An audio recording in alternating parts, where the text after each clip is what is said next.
더불어민주당 이재명 대선 후보의 선거법 사건 파기환송심 첫 재판이 오는 15일에서 대선 뒤인 다음 달 18일로 전격 연기됐습니다. 재판부는 선거운동 기회를 보장하고 공정성 논란을 없애기 위한 것이라고 설명했습니다. 한동호 기자가 보도합니다. 민주당 이재명 대선 후보의 선거법 사건 파기환송심을 맡은 서울고등법원 형사 7부의 첫 공판기일 연기 결정은 전격적으로 나왔습니다. 이재명 후보 측은 오전 11시쯤 서울고법에 오는 15일로 예정된 첫 재판을 대선 이후인 6월 3일 이후로 미뤄달라고 신청했습니다. 대선 전에 재판을 진행하는 건 자유롭고 균등한 선거운동을 보장한 헌법 정신을 정면으로 거스른다는 이유였습니다.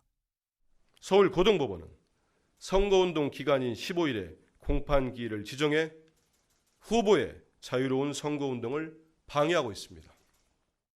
기일 변경 신청서를 접수한 재판부는 불과 1시간 만인 오후 12시쯤 공판기일을 오는 15일에서 대선 뒤인 다음 달 18일로 미루기로 했습니다.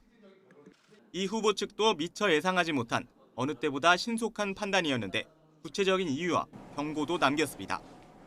재판부는 먼저 이 후보 측 주장을 받아들여 대통령 후보인 피고인에게 균등한 선거운동의 기회를 보장하고 재판의 공정성 논란을 없애기 위해서였다고 기일 연기 이유를 밝혔습니다. 다만 정치권의 사법부 압박 논란에 대해선 정면으로 반박했습니다. 법원 내외부의 어떠한 영향이나 간섭을 받지 아니하고 오로지 헌법과 법률에 따라 독립하여 공정하게 재판할 거라고 강조했습니다. 이재명 후보는 지난 대선 과정에서 선거법을 위반한 혐의로 기소돼 1심에서 징역 1년에 집행유예 2년의 당선 무효형을 선고받았습니다.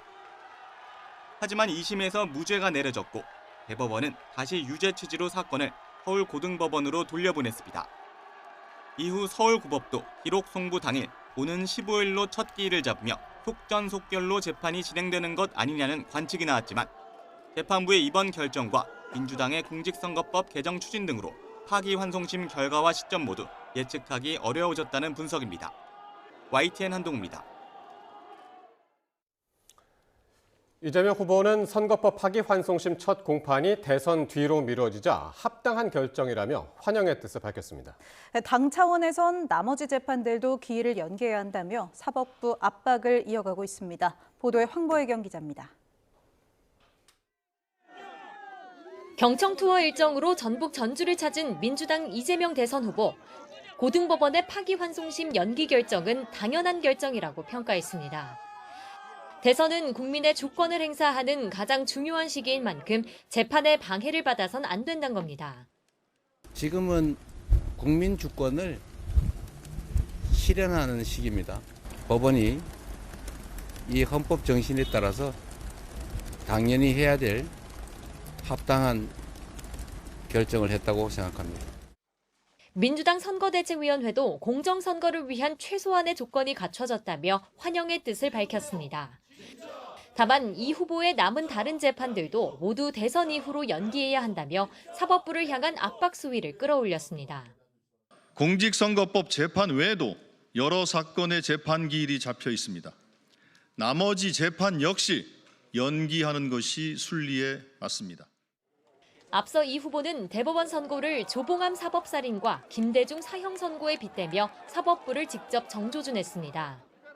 또 김대중 전 대통령을 거듭 인용하면서 국민의 행동을 촉구하기도 했습니다. 행동하지 않는 양심은 악의 편이다. 할 일이 없으면 담벼락이 되고 고함이라도 질러라. 우리 김대중 대통령께서 하신 말씀입니다. 최근 대법원 선고에 언급을 자제해오던 이재명 후보가 사법부를 정면으로 비판한 건 지지층 결집을 노린 전략적 판단이란 분석도 나옵니다. 공판 기일이 연기되며 대선 전 사법 리스크는 해소된 모습이지만 사법부를 겨냥한 민주당의 고강도 압박은 당분간 계속될 거란 전망입니다. YTN 황보혜경입니다.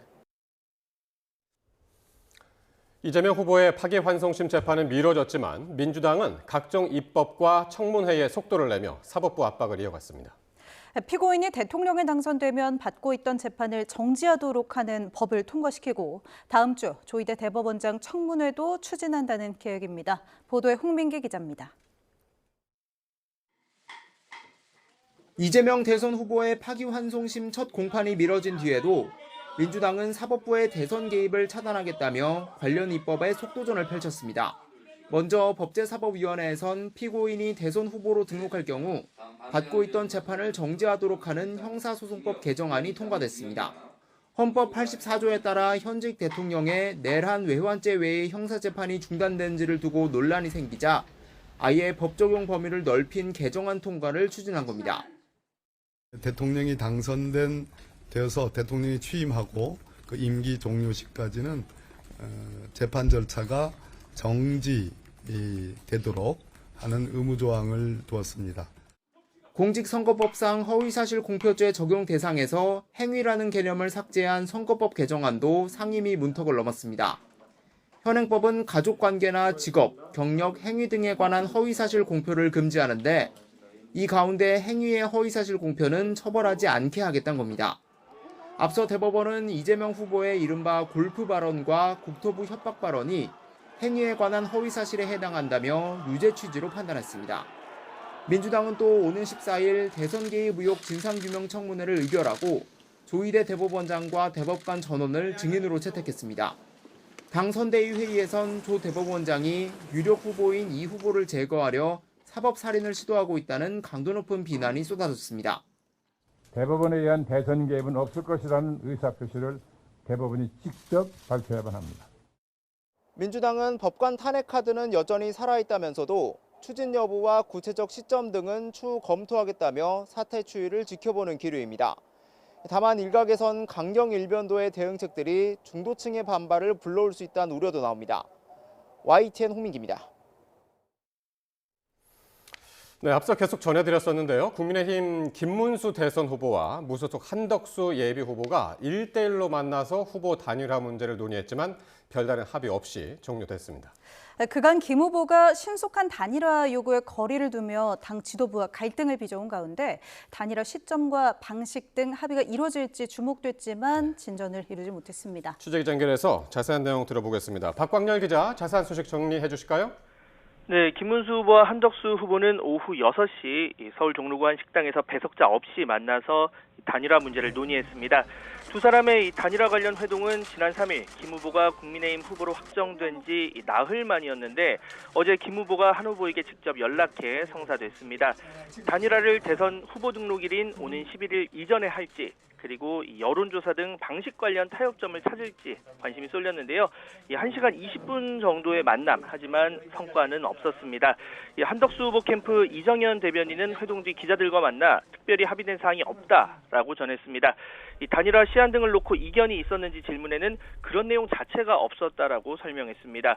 이 김문수 후보 역시 회동을 마친 뒤 나름대로 생각하는 단일화 방안을 말씀드렸는데 모든 건 당에 맡겼다는 말씀을 한 후보가 반복적으로 했다는 취지의 주장으로 논의에 진전이 없었다는 점을 재확인했습니다. 두 후보는 다시 만날 일정도 정하지 않았는데 조금 전 김문수 후보는 입장문을 통해서 단일화 논의의 불씨를 이어가기 위해 한덕수 후보께 내일 추가 회동을 제안드린다라는 내용을 알리기도 했습니다. 앞서 당내 대선 후보 경선 때 김덕수라는 표현을 쓸 만큼 단일화에 적극적이었던 김 후보는 이 후보 선출 뒤 조속한 단일화에 미온적인 태도를 보이면서 당 지도부와 갈등을 빚어왔습니다.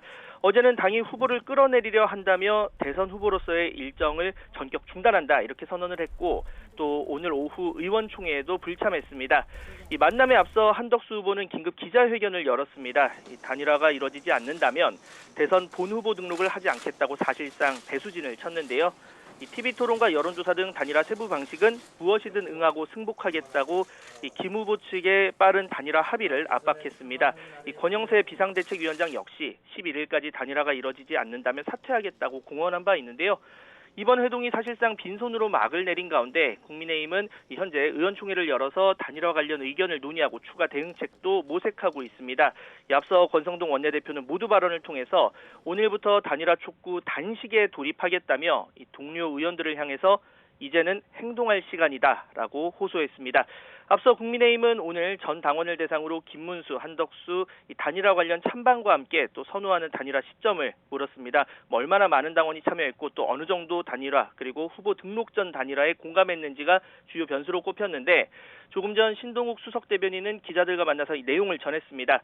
단일화 필요성에는 82.82%, 그리고 후보 단일화 시기로는 11일 후보 등록일 전에 해야 한다라는 게 86.7% 찬성이 나왔다라고 밝혔습니다. 이 같은 결과가 나오면서 11일 전 조속한 단일화를 위한 여론조사 추진 등 이른바 플랜 B에 힘이 실릴 수 있다는 관측도 나오고 있습니다. 지금까지 국회에서 YTN 박광렬입니다. 네, 정치권 관심 뉴스 짚어보는 포커스 나이트 진행하겠습니다. 오늘은 박원석 전 정의당 의원, 최수영 정치평론가와 함께하겠습니다. 두 분 어서 오십시오. 안녕하십니까.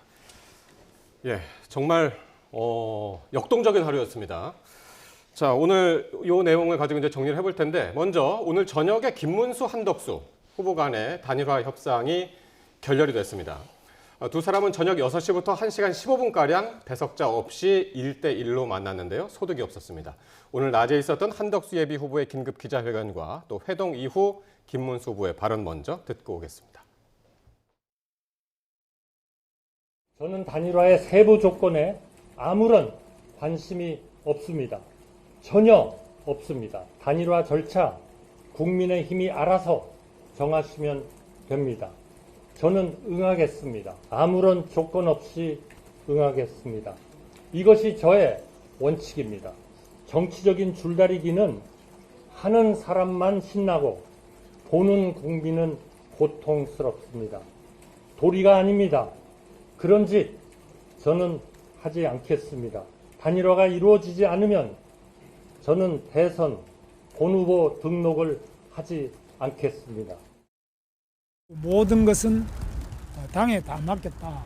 본인은 당이 하자는 대로 하겠다. 이 말씀을 확고하고도 반복적으로 계속하셔서 의미 있는 그런 진척이 없었습니다. 본인이 11일까지 지나면 등록을 안 하겠다. 그러면 11일 지나면 자동으로 단일화가 되는 겁니까? 이러니까 그렇다고. 그래서 11일까지 다른 진전이 없으면 본인 등록 안 하겠다. 그런 답변을 하셨습니다. 이 일을 누가 했느냐? 어떻게 이렇게 전혀 후보 등록할 생각도 없는 분을 누가 끌어냈느냐? 그런 점에서 매우 안타깝고 유감스럽게 생각합니다. 자, 후보 등록 마감일인 11일까지 단일화 못하면 본인은 등록 안 하겠다. 한덕수 예비 후보가 낮에 했던 이야기를 저녁에 김문수 후보에게 또 한 것 같습니다. 김문수 후보는 이렇게 후보 등록할 생각도 없는 분을 누가 끌어냈는지 안타깝다라고 이야기를 했는데요. 두 분 얘기 어떻게 들으셨나요? 먼저 박 의원님. 저는 예상됐던 결렬이라고 봅니다. 그러니까 지금 동상이몽인데요. 한덕수 후보는 회동 직전에 그 기자회견에서 얘기했던 것처럼 11일 이전에 아무 조건 없이 조건은 다 국민의힘에서 알아서 하고 본인은 응하겠다. 그게 아니면은 후보 등록을 하지 않겠다. 이렇게 밝혔어요.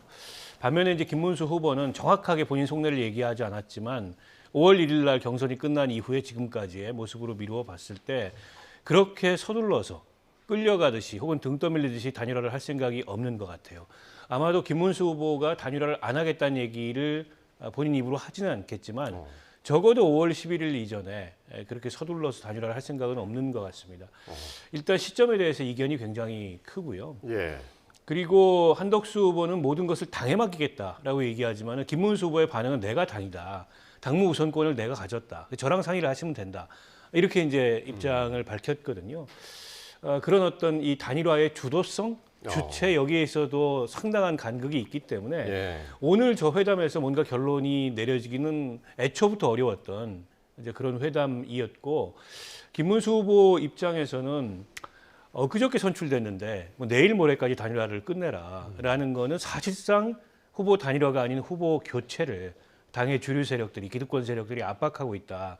이런 불만을 제기해 왔고 또 후보의 당무 우선권도 인정하지 않고 선출된 후보로서의 당의 지원을 지금 못 받고 있다. 이런 문제 제기를 하고 있지 않습니까?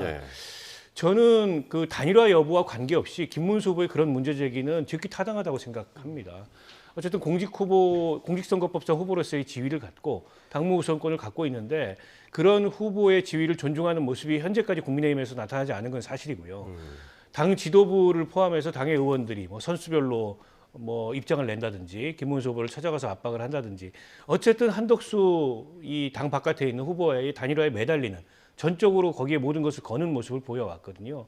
당연히 선출된 후보로서는 마땅치 않고 불쾌했으리라고 보고요. 다만 앞서 이제 여론조사 결과에서도 나타났듯이 국민의힘 당원 지지층의 저 단일화에 대한 기대, 이거를 과연 끝까지 김문수 후보가 저버릴 수 있느냐. 그 점에서 지금 신락 같은 어떤 가능성이 있는데 오늘 한덕수 후보가 10일이라는 시한을 정해서 그거 아니면 본인 드롭하겠다 얘기했기 때문에 김문수 후보 입장에서 급할 게 하나도 없는 상황이 돼버렸습니다. 예. 그러니까 오늘 6시부터 시작해서 7시 한 20분에 이제 끝나서 나왔는데 그때부터 아, 이거 잘못됐구나 라는 걸 감지할 수 있었던 게 한 전 총리가 네. 그냥 먼저 쓱 나가버렸어요. 네. 예. 그리고 이정현 전 의원이 나와가지고 대신 이야기를 했단 네, 말이에요. 그렇죠. 어떻게 보셨나요? 뭐 그렇죠. 그러니까 이게 사실은 후보 간 탑다운 방식에 의한 단일화 담판 아니었습니까? 예. 그러면은 이제 이 탑에서 뭔가 조율과 협상이 이루어졌다 그러면은 뭐 대변인을 통한 공동 발표라든지 아니면 예. 두 사람이 같이 카메라 앞에 서 가지고 최소한의 합의됐던 내용들을 서로가 한두 가지라도 공유해서 발표를 했을 텐데 먼저 쓱 나가버렸잖아요. 근데 예고편 전조가 있었어요. 김지원 비서실장, 김문수 후보 측 비서실장이 15분 만에 딱 나와서 먼저 브리핑을 하지 않았습니까? 당이 지금 플랜 B를 가동하고 있다. 제가 자세한 설명을 드리지 않는 게 간단하게 말씀드리면은 당이 다시 선관위를 가동해가지고 후보에 대한 새로운 선출을 할 수 있는 교체. 그런 작업들을 시도한다는 사실관계를 확인했다. 물론 이게 아직까지는 확인되진 않았습니다만은 그 얘기를 하면서 결국 내가 이 얘기를 하는 것은 예. 국민 여러분께 직접 호소하려고 내가 하는 거다라고 얘기를 했단 말이죠. 그 얘기 뭐냐면은 이미 두 사람의 그 방에서 단둘이 얘기를 하고 있는데 비서실장이라는 역을 가진 분이 밖에 나와서 사실상 이 회동에서는 서로 합의할 게 없다는 얘기를 한 겁니다. 예. 그래서 저는 예고편을 봤다고 생각했는데 아니나 다를까 한덕수 총리 후보가 바로 그냥 나가버리면서 저는 이 회동이 아무런 성과도 없었고 오히려 지금 뭐 박 의원님 말씀하셨지만 12일까지로 단일화 시간을 못 박은 게 이게 사실상 그동안은 양쪽이 일종의 마주보고 달리는 치킨 게임 양상이었는데 한 후보가 약간 기차를 틀은 거예요. 막 부딪히기 싫다고. 네. 치킨 게임에서 먼저 틀면은 그게 그 등을 보이는 거거든요. 예. 그런 측면에서 배수의 진을 친 전략이라고 저는 보는데 이 배수의 진을 함부로 치는 건 아니거든요. 그런 측면에서 저는 오늘 이게 오히려 김문수 후보에게 상당한 이니셔티브를 쥐어주는 계기가 되지 않았나 저는 그렇게 분석합니다. 그래서 오늘 결렬됐다고 하기에 기자들이 물어봤죠. 그럼 결렬됐으면 또 언제 만나기로 했냐? 물어봤더니 김 후보가 다시 만나자고 김문수 후보가 다시 만나자고 언제 만나냐 얘기했더니 그런 게 필요하겠느냐 이렇게 대답을 했다는 거예요. 그럼 한덕수 후보의 진심은 뭘까요? 지금 이 시간에. 그러니까 한덕수 후보는 오늘 회동 전에 기자회견에서 얘기했던 게 아마도 계획의 전부인 것 같습니다. 그러니까 전적으로 지금의 국민의힘 지도부를 믿고 네. 국민의힘 지도부와 어떻게 보면 국민의힘 경선이 진행되는 과정부터 단일화 문제에 대한 물밑 의견 조율을 해왔던 게 아닌가 싶어요. 당하고 나는 모든 것을 맡기겠다. 예. 이제 그 얘기는 지금 국민의힘 지도부나 국민의힘 내에 이른바 친윤이라고 하는 주류 세력들은 한덕수 후보를 최종 후보로 염두에 두고 이 단일화 판을 설계했던 게 아닌가 이런 생각이 들거든요. 그 점에 대해서 김문수 후보는 강한 불만을 표하고 있고 김문수 후보뿐만이 아니라 홍준표 전 시장께서 오늘 그 SNS에 그에 대해서 지난 경선 과정에서 있었던 일을 좀 폭로하는 그런 글도 썼어요.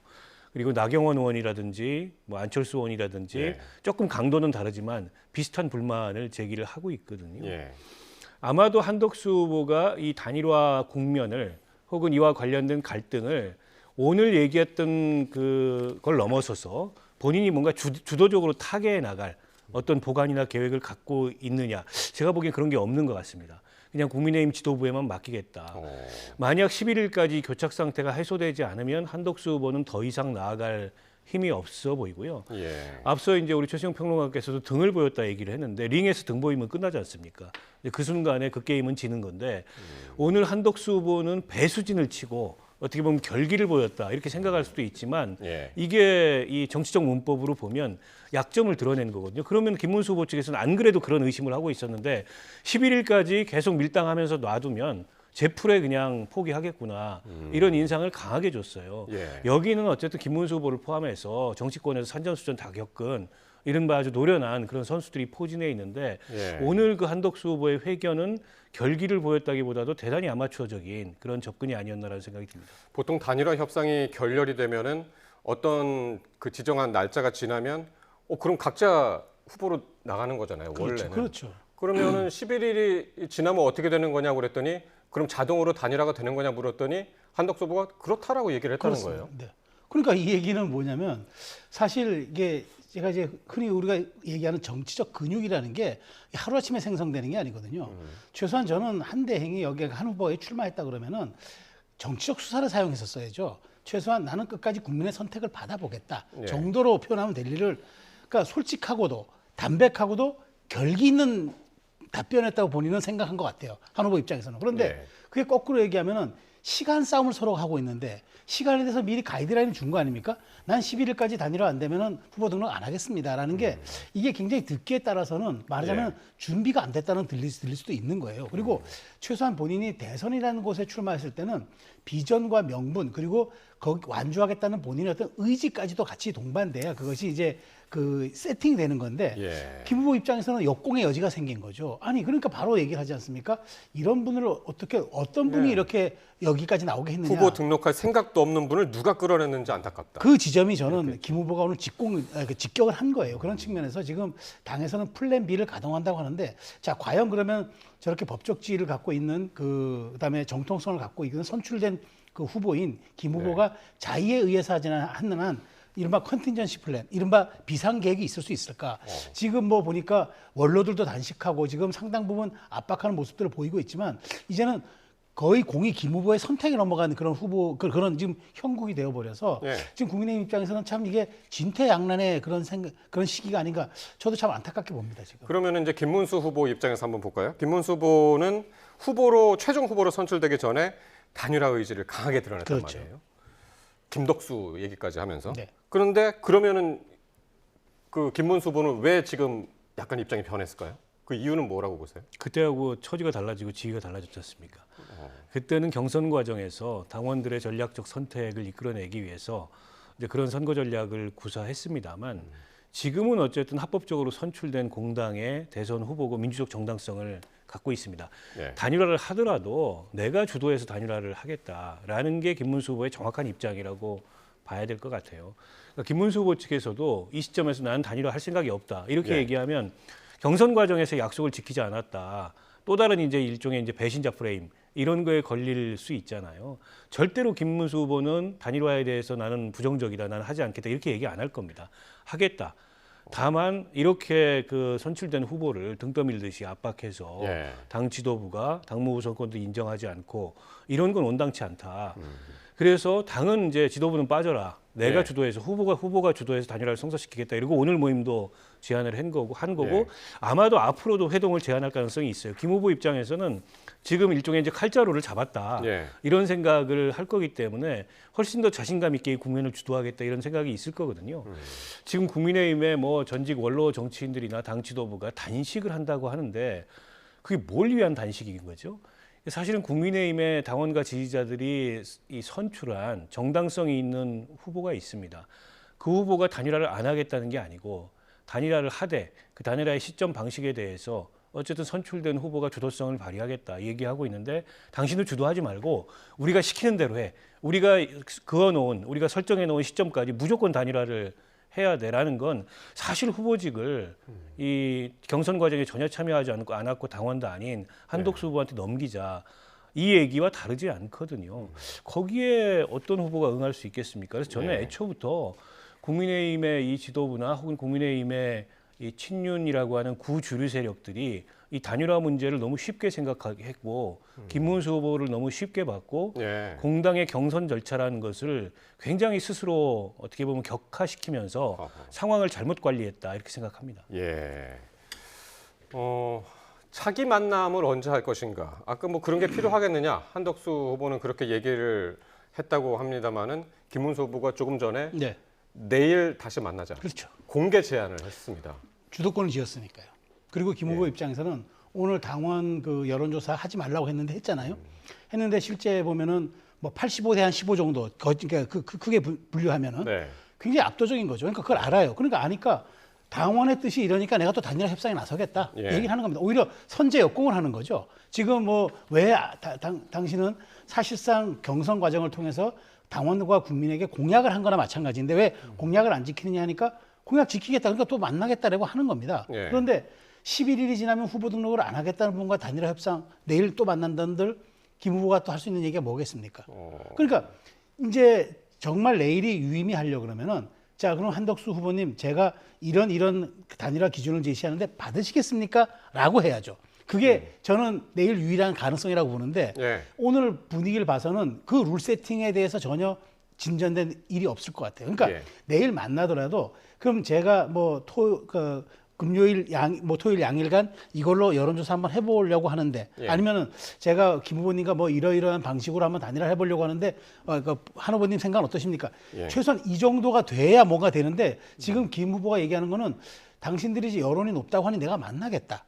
지금 이 얘기를 하는 겁니다. 그러니까 김 후보 입장에서도 사실 저러면은 당원들 입장에서는 이건 대국민 혹은 대당원 기만 아니냐 그런 얘기를 할 수가 있겠지만 본인이 일단 이 전국에서의 주도권을 지금 지은 상태에서 예. 3일만 더 버티면 된다고 생각할 텐데 예. 이게 과연 플랜 B가 가동될까요? 저도 예. 그게 참 우려스럽습니다. 그래서 조금 전에 보셨겠습니다만 국민의힘이 이제 의원총회를 열었죠. 거기서 뭘 발표했냐면 신동욱 대변인이 오늘 하루 종일 오전 9시부터 밤 9시까지 국민의힘 당원들을 대상으로 72만 명 정도 되죠. 당원들을 대상으로 ARS 조사를 했다. 그 결과를 오늘 발표를 했는데 12시간 동안 이제 진행을 했는데 김문수, 한덕수 후보 간의 단일화 필요성을 이제 묻는 질문을 했거든요. 그 결과가 어떻게 나왔냐면 전체 응답자 중에 82.82%, 82%가 넘게 후보 단일화가 필요하다. 이렇게 대답을 했고 이렇게 단일화가 필요하다는 답변을 한 사람들을 대상으로 또 물었죠. 그럼 그 시기를 언제로 하느냐? 후보 등록 전에. 그러니까 11일 이전에 단일화가 필요하다는 응답이 86.7%로 나왔다. 신동욱 대변인이 나와가지고 이렇게 전달을 했습니다. 시점적으로 김문수 후보를 압박하는 걸까요? 어떻게 그런 들으셨나요? 의미겠죠. 근데 예. 저걸로 압박이 될까 모르겠습니다. 그러니까 저희 여론조사는 답이 정해져 있는 여론조사입니다. 단일화가 필요하냐? 당연히 필요하다가 훨씬 더 긍정적인 의미이기 때문에 지금 국민의힘 지지층에서는 필요하다는 응답이 압도적으로 나올 수밖에 없고 후보 등록 전과 후의 차이는 뭐냐면 한덕수 후보로 단일화가 됐을 때 후보 등록 이후에 그 단일화가 이루어지면 기호 2번을 못 씁니다. 네. 그리고 국민의힘의 그 재정적 자원도 선거에 쓸 수가 없습니다. 쓴다 하더라도 보전이 안 됩니다. 그런 차이가 있기 때문에 예. 당연히 후보 등록 전이냐 후보 등록 이후냐 물어보면 후보 등록 전이 많이 나올 수밖에 없어요. 제가 보기에 별로 그렇게 의미가 있는 여론조사 결과가 아니고 김문수 후보 쪽에서 내가 안 한다 그랬냐 이렇게 나올 겁니다. 나도 단일화 예. 하고 싶다. 나도 단일화 하려고 노력하고 있다. 내일 또 만날 거다. 그러면 사실 국민의힘 지도부가 김문수 후보의 그런 입장에 대해서 마음에는 안 들 수 있지만 예. 뭔가 논리적으로 누가 보기에도 타당한 그런 반박을 하기가 어려워요. 결국 계속 이제 후보를 압박하겠다는 건데, 근데 이 선출이라는 거, 합법적으로 당원과 지지자들에 의해서 선출됐다는 것이 갖는 힘이 굉장히 무섭습니다. 네. 그 선출된 후보를 어떻게 할 방법이 없어요. 일각에서는 당원 당규를 바꿔가지고 후보 선출을 무효화하고 다시 후보를 선출한다. 그러면 국민의힘은 대선 본선은 치러보지도 못하고 네. 그냥 자중질환에 휩싸여서 주저앉는 거죠. 아니 그 김문수 후보가 가만히 있겠습니까? 그거냐 만약에 법적 대응이나 이렇게 가서 이게 법정으로까지 비화된다면 이건 자중질환을 넘어서서 거의 자멸의 길로 가는 건데 예. 그런 선택을 어느 당의 지도부가 할 수 있겠어요. 그래서 결국에는 김문수 후보를 압박하고 호소하고 여론을 들어서 이 단일화의 당위성을 강조하고 이거밖에 없는데 예. 근데 저는 오히려 이 상황에서 좀 국민의힘 지도부에 묻고 싶은 게 단일화를 하면 그게 확실히 민주당과 이재명 후보를 상대할 만한 그런 시너지가 발휘된다는 증명된 데이터가 있습니까? 그것도 없고 그리고 두 사람의 차이도 굉장히 미세해요. 최근 들어 나오는 여론조사를 보면 만약에 한덕수 후보가 압도한다. 공당에 선출된 후보임에도 불구하고 김문수 후보를 그러면 아마 김문수 후보가 지금처럼 이렇게 이제 단일화에 대해서 자기 주장을 강하게 고집 못할 수도 있어요. 근데 그게 아니거든요. 네. 그런 상황에서 국민의힘 지도부가 처음부터 뭔가를 좀 잘못 이 설정해 놓고 네. 이 상황을 밀어붙이다 보니까는 약간은 지금 뭐랄까요? 스스로 좀 굉장한 혼란 속에 빠져든 게 아닌가 싶습니다. 예. 그러니까 그 국민의힘 지도부가 지금 김 후보를 계속 압박하고 있는 게 어떤 방식이냐면 상임고문단이 단일화는 국민의 명령이다라고까지 이야기를 했고 조금 전에 의총에서는 국민의힘 의원 전원이 무기한 단식 농성에 들어간다고 그랬단 말이에요. 네. 이거는 뭐라고 볼 수 있을까요? 그리고 이제 간곡히 그러니까 그 워딩도 들여다볼게. 간곡히 엎드려서 부탁한다고 네. 그랬거든요. 간곡하면서도 어떻게 보면은 상당한 압박이거든요. 압박이죠. 협박이 될 수도 있고. 협박도 되고 압박도 다 네. 되는데 이 얘기를 또 뒤집어 얘기하면 예. 제도적으로 법적으로 강제할 방법이 없다는 얘기입니다. 그러니까 후보의 선의의 호소할 밖에 없다는 얘기를 지금 반증하는 거예요. 그러니까 조금 전에 이 설문도 그렇습니다. 이 설문은 전쟁이 필요합니까? 평화가 필요합니까? 라고 묻는 거나 똑같습니다. 이런 사전인식 질문이라고 하는데 이미 답이 정해져 있는 거예요. 퍼센테이지도 저는 사실상 90% 육박하리라고 예상을 했습니다. 예. 그런데 이게 물론 그 당의 주인은 당원이다. 라는 어떤 당원 원칙주의적 입장에서 놓고 보면은 예. 이 말이 맞죠. 그러니까 당의 주인인 당원들이 90% 가까이 이걸 요구하니 당의 후보로 선출된 사람은 여기에 당연히 따를 의무가 있다라고 이제 압박을 하는 수치는 되는데 네. 김 후보가 이거를 그래서 내일 또 만나겠다고 하지 않습니까? 제가 아까 선제역공이라고 하는 거는 예. 이게 나올 줄 알고 나 내일 또 한덕수 후보 만날 거예요라고 하는 겁니다. 그러다 보니까 지금 처음에 이제 아까 김재원 비서실장이 얘기했던 선관위를 다시 가동해가지고 후보 경선을 한 차례 더 하는 방법까지 아마 고민을 했는지 모르겠습니다만은 아마 그게 아마 가능하지 않다고 판단했을 겁니다. 그렇다면은 시간도 지금 나흘밖에 없고 그렇다면 지금 할 수 있는 거는 당 안팎의 여론과 그다음에 이런 어떤 호소, 그다음에 그 대승적 결단 그리고 정치인으로서 했던 약속을 지켜달라 뭐 예. 이런 것들을 통해서 또 의원총회에 대한 당론이니까 그 의원들의 얘기가 이런 것들을 계속 지속적으로 압박하는데 과연 지금 이제 3일만 버티면 된다고 생각하는 김문수 후보를 과연 이게 제압할 수 있을 것인가? 저는 이게 굉장히 좀 말하자면 그동안 너무 이것을 나이브하게 상황 관리를 한 것이 아닌가. 정말 정교하고 치밀하게 이 관리를 하루하루별로 했었어야 되는데 예. 너무 말하자면 단일화에 대한 선의와 의지를 믿고 우리가 이렇게 요구하면 받아들일 것. 근데 김 후보 입장에서는 내가 왜 불쏘시개냐고 지금 대묻고 있는 거거든요. 예. 여기에 대한 어떤 양측의 솔루션이 나오지 않는 한 예. 이게 3, 4일 더 갈 수도 있다고 봅니다. 예. 아까 이제 조금 정정해 드릴 것은 무기한 당신 농성에 들어간 건 국민의힘 의원 전원이 아니고요. 이제 권성동 원내대표가 하겠다는 것이고 이미 시작한 의원들도 몇몇은 있습니다. 그런 상황이라는 것을 이제 정정해 드리고요. 그런데 11일까지 만약에 단일화가 되지 않는다면 그러면 이제 기호가 달라지잖아요. 만약 한덕수 후보가 그냥 밀고 나가게 되면 다른 기호를 받을 텐데 그렇게 해서 나중에 단일화가 된다면 나중에 단일화가 돼도 국민의힘 지원을 받을 수 없나요? 김문수 후보가 단일 후보가 되면 아무 문제가 안 생깁니다. 예. 기호 2번도 쓰고 국민의힘도 쓰고 국민의힘의 자원도 쓸 수 있죠. 예. 근데 후보 등록 이후에 만약에 추후에 단일화를 추진해서 한덕수 후보로 단일화가 됐을 때는 네. 그때는 이제 기호 2번 국민의힘 이걸 쓸 수가 없고 네.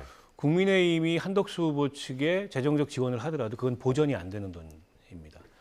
근데 이제 대선이라는 게 워낙에 비용이 많이 들지 않습니까? 530억이 선거 비용 한도인데 예. 그 돈을 개인이 마련한다는 건 불가능한 거고 그래서 공당이 뭐 국고보조금을 비롯한 이런 공적 자원을 활용해야 선거를 치를 수 있는데 국민의힘도 힘들어지고 한덕수 후보도 힘들어지는 상황이 오는 거죠. 그래서 실무적으로 5월 11일 이전에 단일화를 하는 게 매끄럽다 이 주장은 알겠는데 그러나 원칙적으로 봤을 때는 투표용지 인쇄 전까지 사실은 투표 하루 전까지만 단일화를 해도 됩니다. 과거에도 그랬던 전례들이 있었고요. 그러나 가능한 사표를 줄이고 혼선을 방지하기 위해서 마지막으로 이제 설정해 놓은 마지노선이 투표용지 인쇄 전까지라는 건데 예. 아직 시한이 좀 있지 않습니까? 지금 김문수 후보는 그걸 주장하는 겁니다. 투표용지 인쇄 전까지 하면 된다. 그럼 우리가 따져볼 것도 따져보고 본인은 이제 막 선출된 후보이기 때문에 본인의 비전이나 정책이나 이런 것들을 좀 알리고 싶고 컨벤션 효과를 좀 누리고 싶은데 당에서 전혀 후보로도 인정 안 해주고 그에 대한 서포트나 지원도 안 해주고 무조건 단일화만 압박하니까 당연히 그런 어떤 부당성에 대해서 김문수 후보는 저는 항의를 할 수 있다고 보고요. 단일화에 대한 셈법, 시점 이게 완전히 다른 겁니다. 그냥 국민의힘 지도부는 한덕수 후보 측은 속전속결로 해치워서 한덕수 후보에 대한 이른바 신상 효과가 있을 때 이제 이 대선판에 막 등장했으니까 여론이 주목을 하고 또 관심이 집중돼 있을 때 단일화를 성사시켜서 한덕수 후보를 최종 후보로 밀고 나가려고 했는데 김문수 후보는 어려운 경선을 거쳐서 본인이 최종 후보가 됐는데 이제 그런 식의 계획에 내가 흔들릴 수는 없다. 이 입장을 강조하는 것 같아요. 저는 네. 김문수 후보의 그런 항변이나 그런 대응이 결코 부당하지 않다고 생각합니다. 물론 네.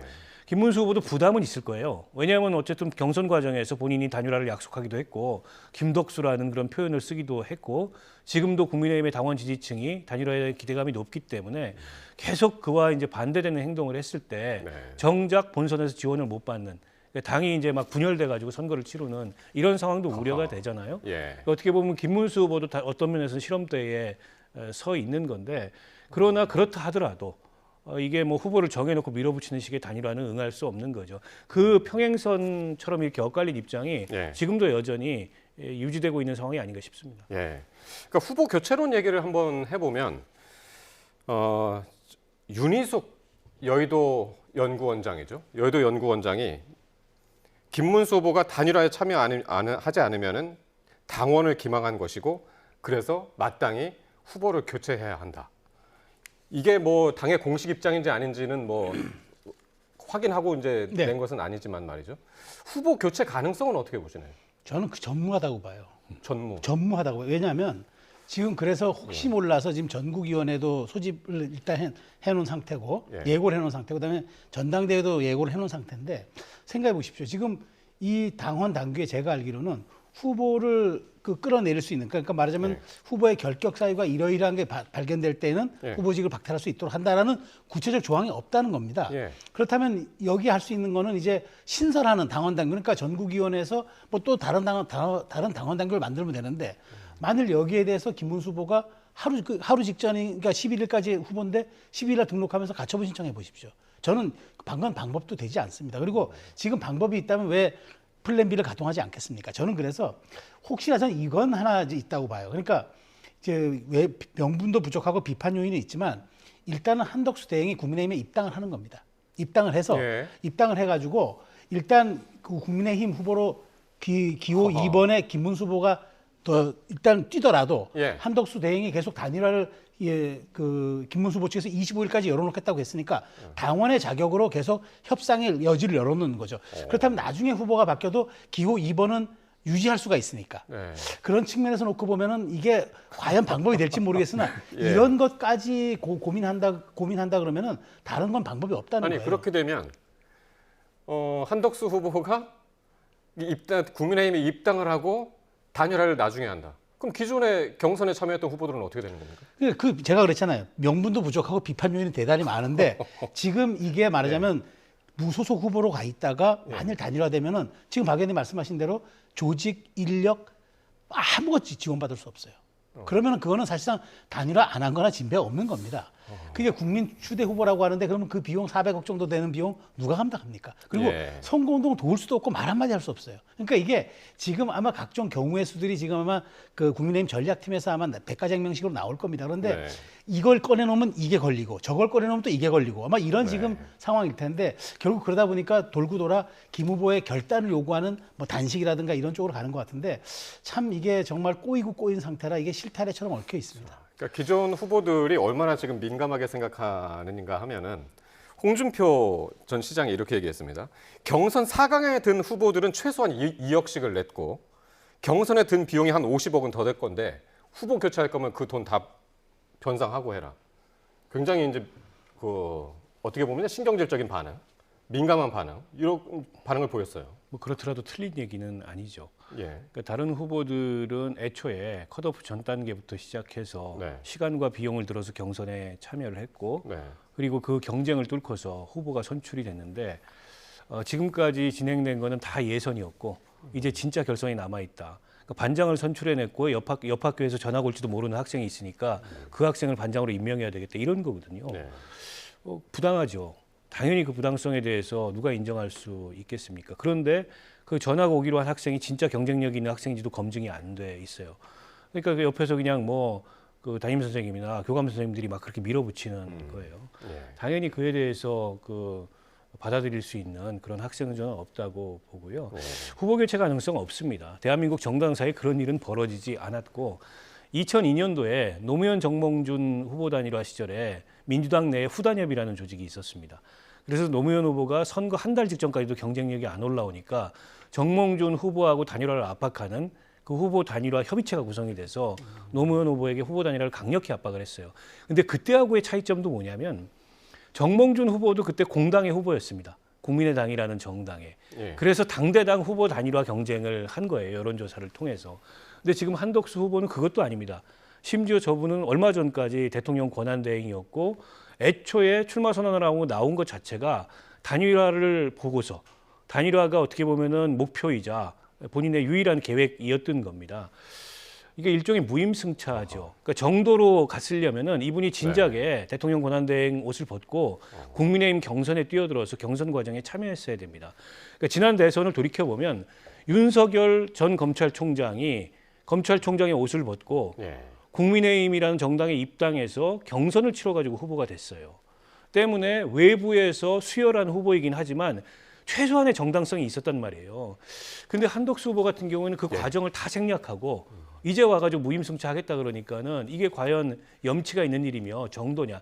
만약 국민의힘의 지도부나 당의 주류 세력이 정도를 밟아왔다면 이런 혼란이나 논란을 발생시키지 않았을 겁니다. 근데 한덕수 후보에게 왜 저런 특혜를 줘야 되느냐라는 점에서 이게 보편적인 상식에도 부합하는 그런 방안이 아니에요. 그런데다가 선출된 후보의 후보를 저렇게 등 떠밀어 가지고 단일화 압박한다는 거는 대한민국 정당사에도 이런 모습이 있었나? 제가 보기엔 그 정도로 굉장히 이례적이고 의아합니다. 이게 결코 국민의힘의 본선 경쟁력에 긍정적으로 작용하지 않습니다. 자, 이런 오늘 상황을 민주당에서는 어떻게 보고 있을지 참 궁금하기도 한데 민주당에는 오늘 또 굉장한 일이 있었습니다. 서울 고등법원이 이재명 후보의 공직선거법 파기환송심 일정을 대선 이후로 연기를 했습니다. 그 이유가 대통령 후보인 피고인에게 균등한 선거운동의 기회를 보장하고 또 재판의 공정성 논란을 없애기 위해서라는 이유를 달았는데요.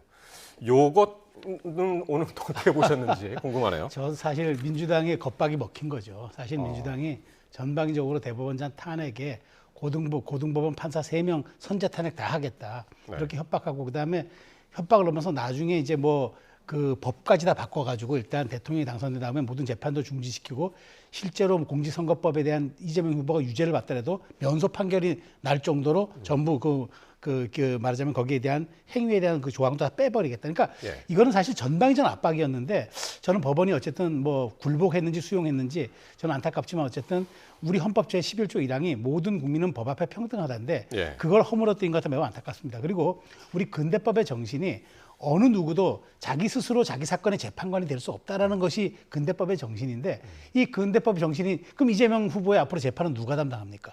그러니까 저는 이 질문에 또 법이 답을 해야 되는데 저는 어쨌든 대법원이 그럼에도 불구하고 이번 대선을 앞두고 저는 의미 있는 판결을 했다고 봐요. 뭐냐면 그 공직선거법에 대해서 유권자가 전체적인 맥락에서 판단할 수 있도록 해주는 게 맞다라는 판례를 하나 만든 건데 이걸 가지고 이재명 후보에게만 적용시켜가지고 이것을 이재명 후보 발목 잡는 것으로 생각해서 사실상 고법이 15일날 재판한다 하더라도 이번 대선 선거 내에는 재판 판결이 나올 수가 없거든요. 제3국까지 생각한다면. 그럼에도 불구하고 저는 저렇게 전방적으로 압박한 것이 위인설법이라는 그런 비판도 있지만 과연 이재명 후보가 중도의 바다를 건너가는데 저게 과연 도움이 될까? 뭐 그런 생각이 듭니다. 오늘 이렇게 이제 고법이 재판 연기한 것이 지난 2일 이재명 후보 1차 공판을 오는 15일을 열겠다라고 공지한 지 이제 닷새 만이고요. 이 후보가 오늘 기일 변경 신청서를 오늘 냈었는데 1시간 만에 이게 재판 연기가 됐습니다. 그동안 신속 재판 그런 의지를 계속 이제 보여왔었는데 이렇게 좀 재판 연기를 한 이유는 뭘까요? 저는 파기환송심 재판부가 대법원의 어떤 이 절차적 공정성마저 훼손한 그런 졸속 재판, 정치적 재판의 부담을 결국에는 고법의 파기환송 재판부가 졌다라고 생각을 합니다. 지금 법원 내에서조차도 이 대법원의 지난 그 파기환송 판결을 두고서 현직 판사들의 심지어는 뭐 서울중앙지법의 부장판사 이런 분들의 심각한 항의와 문제제기가 잇따르고 있습니다. 근데 이런 상황을 이 고법에서도 제가 보기에는 좀 부담으로 느끼지 않았을까 싶고요. 이게 이제 민주당의 겁박 이런 차원의 문제가 아니고 앞서 이제 모든 사람이 법 앞에 평등하다 이런 원칙을 말씀하셨는데 대법원의 입장에서 이재명 후보만큼은 평등하지 않았던 거죠. 그러니까 조희대 대법원장이 취임한 이래로 3건의 선거법 최종심 선고가 대법원에서 있었는데 다 100일을 넘겼거든요. 근데 이례적으로 36일 만에, 그것도 전원합의체에 회부된 지 9일 만에, 그리고 전원합의체 운영에 관한 각종 내규들을 다 어겨가면서 그렇게 서둘러서 이해할 수 없는 졸속적이고 정치적인 재판을 한 거 아니겠습니까? 그에 대해서 물론 민주당에서 굉장히 강경한 입장도 나왔습니다. 대법관들 뭐 탄핵 얘기부터 시작해서. 그러나 이제 유보해 놓고 실행하지는 않았고 일단 기일 변경 신청을 한 건데 그거를 고법이 수용을 한 거죠. 전체적으로 지난 대법원의 파기환송 그 선고가 대단히 무리했기 때문에 그에 대한 부담을 지금 사법부 전체가 지고 있다. 이렇게 볼 수밖에 없을 것 같고요. 저는 어쨌든 이후에 뭐 재판 일정과 관계없이 이 상황에 대한 책임을 누군가는 져야 된다. 그건 대법원에 누군가는 져야 되고 좀 조희대 대법원장이 져야 된다고 생각합니다. 자, 이렇게 오늘 서울 고법이 오는 15일로 예정됐던 공직선거법 사건 파기환송심을 다음 달 18일로 연기를 했는데 이 이야기를 들은 이재명 후보, 권성동 원내대표는 어떻게 이야기를 했는지 한번 듣고 오시겠습니다. 대한민국은 민주공화국이고 모든 권력은 국민으로부터 나옵니다. 국민이 현실적으로 주권을 행사하는 중요한 시기이기 때문에 국민들의 주권 행사에 방해가 되지 않도록 하는 것이 매우 중요합니다. 법원이 이 헌법 정신에 따라서 당연히 해야 될 합당한 결정을 했다고 생각합니다. 오늘 이재명 2심 파기환송부 재판부는 이재명 세력의 압력에 밀려 공판기일을 한 달 연기했습니다. 참으로 유감스럽고 개탄스러운 결정이 아닐 수가 없습니다. 이제 이 나라 민주주의를 지켜낼 마지막 희망은 우리 국민의힘과 국민에게 있습니다. 이재명 후보는 국민 주권 실현을 위한 당연한 결정이다고 얘기했고요. 국민의힘은 개탄스러운 결정이고 사법부의 굴욕적 굴복이다라고 했는데 어쨌든 결과적으로 이재명 후보 입장에서는 대선을 앞두고 큰 걸림돌 하나가 치워졌다. 그렇습니다. 이렇게 봐도 되겠죠. 그렇습니다. 5월 1일 날 이제 대법원이 파기환송심으로 보냈을 때 이재명 후보에게 다시 한번 사법 리스크의 그늘이 드리워지는 것 아니냐 이런 이제 분석들이 많았는데 일주일 만에 이제 치워지게 된 거죠. 근데 이제 그 사실 저는 설령 그렇다 하더라도 큰 분위기는 아니었을 거라고 보는 게 이재명 후보의 사법 리스크는 사실상 선반영된 이슈로 봐야 됩니다. 그렇기 때문에 실질적으로 제가 보기에 중도층 일부에게는 영향이 있을 수 있으나 큰 영향은 없을 거로 봤는데 어쨌든 민주당이 총공세에 나서서 사법부에 대해서 정말 전방위적 화력을 그 집중한 결과 어쨌든 서울 고법이 이제 두 손을 드는 형태로 나타났고 다른 재판들도 전부 이제 제가 보니까 그 대장동 재판, 백현동 재판도 대선 이후로 연기된 것으로 제가 들었습니다. 아까 일부 보도를 맞습니다. 보니까 이렇게 된다 그러면 이제 앞으로 사실 남은 이제 걸림돌은 없고 이재명 후보가 이제는 다시 어저께까지는 굉장히 강성 발언을 했거든요. 본인을 조봉암 선생에 비유하고 김대중 선생의 전 대통령께 비유하고 그다음에 더 나아가 김구 선생까지 비유하는 민주당 내 그런 어떤 얘기들이 있었는데 그렇게까지 이제 강경 발언하다가 다시 한번 턴을 할 겁니다. 이제는 또 다시 또 통합이라든가 중도 확장 쪽으로 갈 겁니다. 왜냐하면 사법 리스크가 해소됐기 때문에. 그렇지만 어찌됐건 제가 아까 말씀드린 대로 자 그러면 이제 앞으로 이재명 후보가 만일 대통령 된다 그러면 그동안 논란이 되었던 그 재판은 진행되어야 하느냐 아니냐 이 헌법 84조 논란이 다시 한번 논란은 될 겁니다. 그러나 양 지지층은 굉장히 결집할 텐데 일종의 중도 유권자층에서는 후보의 불안정성에 대해서는 그런 불안정성에 대한 의구심이 있어서 이 부분은 앞으로 본선의 바다에서도 아마 이재명 후보가 해명해야 될 그런 부분 같습니다. 오늘 이렇게 공직선거법 이게 다음 달로 연기가 됐고 대장동 재판도 연기됐고 다음 달 연기됐고 그리고 이제 그런데 위증교사 사건은 오는 20일로 예정이 돼 있었는데 요거는 연기가 아직 안 됐어요. 근데 요것도 신청을 했단 말이죠. 연기해달라고. 어떻게 될까요? 뭐 해당 재판부가 판단을 하겠죠. 각각의 다 독립적인 재판부이기 때문에 어느 한 재판부의 판단을 다른 재판부가 그 어느 한 재판부의 판단이 구속되지는 않습니다. 그러나 영향은 미칠 수 있겠죠. 지금 전체적인 분위기가 선거운동 기간 중에 균등한 선거운동 보장이라는 차원에서 또 국민들의 자유롭고 공정한 선택을 유도한다는 차원에서 가급적 예정되어 있는 재판은 좀 연기해야 된다. 이런 분위기가 형성되어 있는 게 맞고 또 우리 공직선거법 11조에 보면 후보자의 신분보장 조항이 있습니다. 그래서 후보 등록한 이후에는 뭐 체포, 구속, 연행 이런 거 되지 않고 또 후보 자격도 박탈이 되지 않거든요. 그런 후보자 신분보장 조항의 취지에 비추어 봤을 때도 후보자가 뭐 재판을 받고 있는 이런 지위는 어쨌든 이 선거운동이 진행되는 기간 중에는 좀 유예해서 후보자가 공정하게 선거운동을 다른 후보자들하고 비교해서 할 수 있도록 하고 또 국민들도 그런 것을 넘어서서 좀 공정하고 자유로운 판단을 내릴 수 있도록 해주는 게 네. 전체적으로 우리 민주주의 관점에서 바람직한 방향이기 때문에 아마도 저는 좀 위중교사 재판부도 다른 재판부의 결정처럼 이 선거일 이후로 재판을 연기하지 않을까 이렇게 예상을 합니다. 예. 이런 가운데 현직 판사가 오늘 대법원을 공개 비판해서 눈길을 끌었는데요.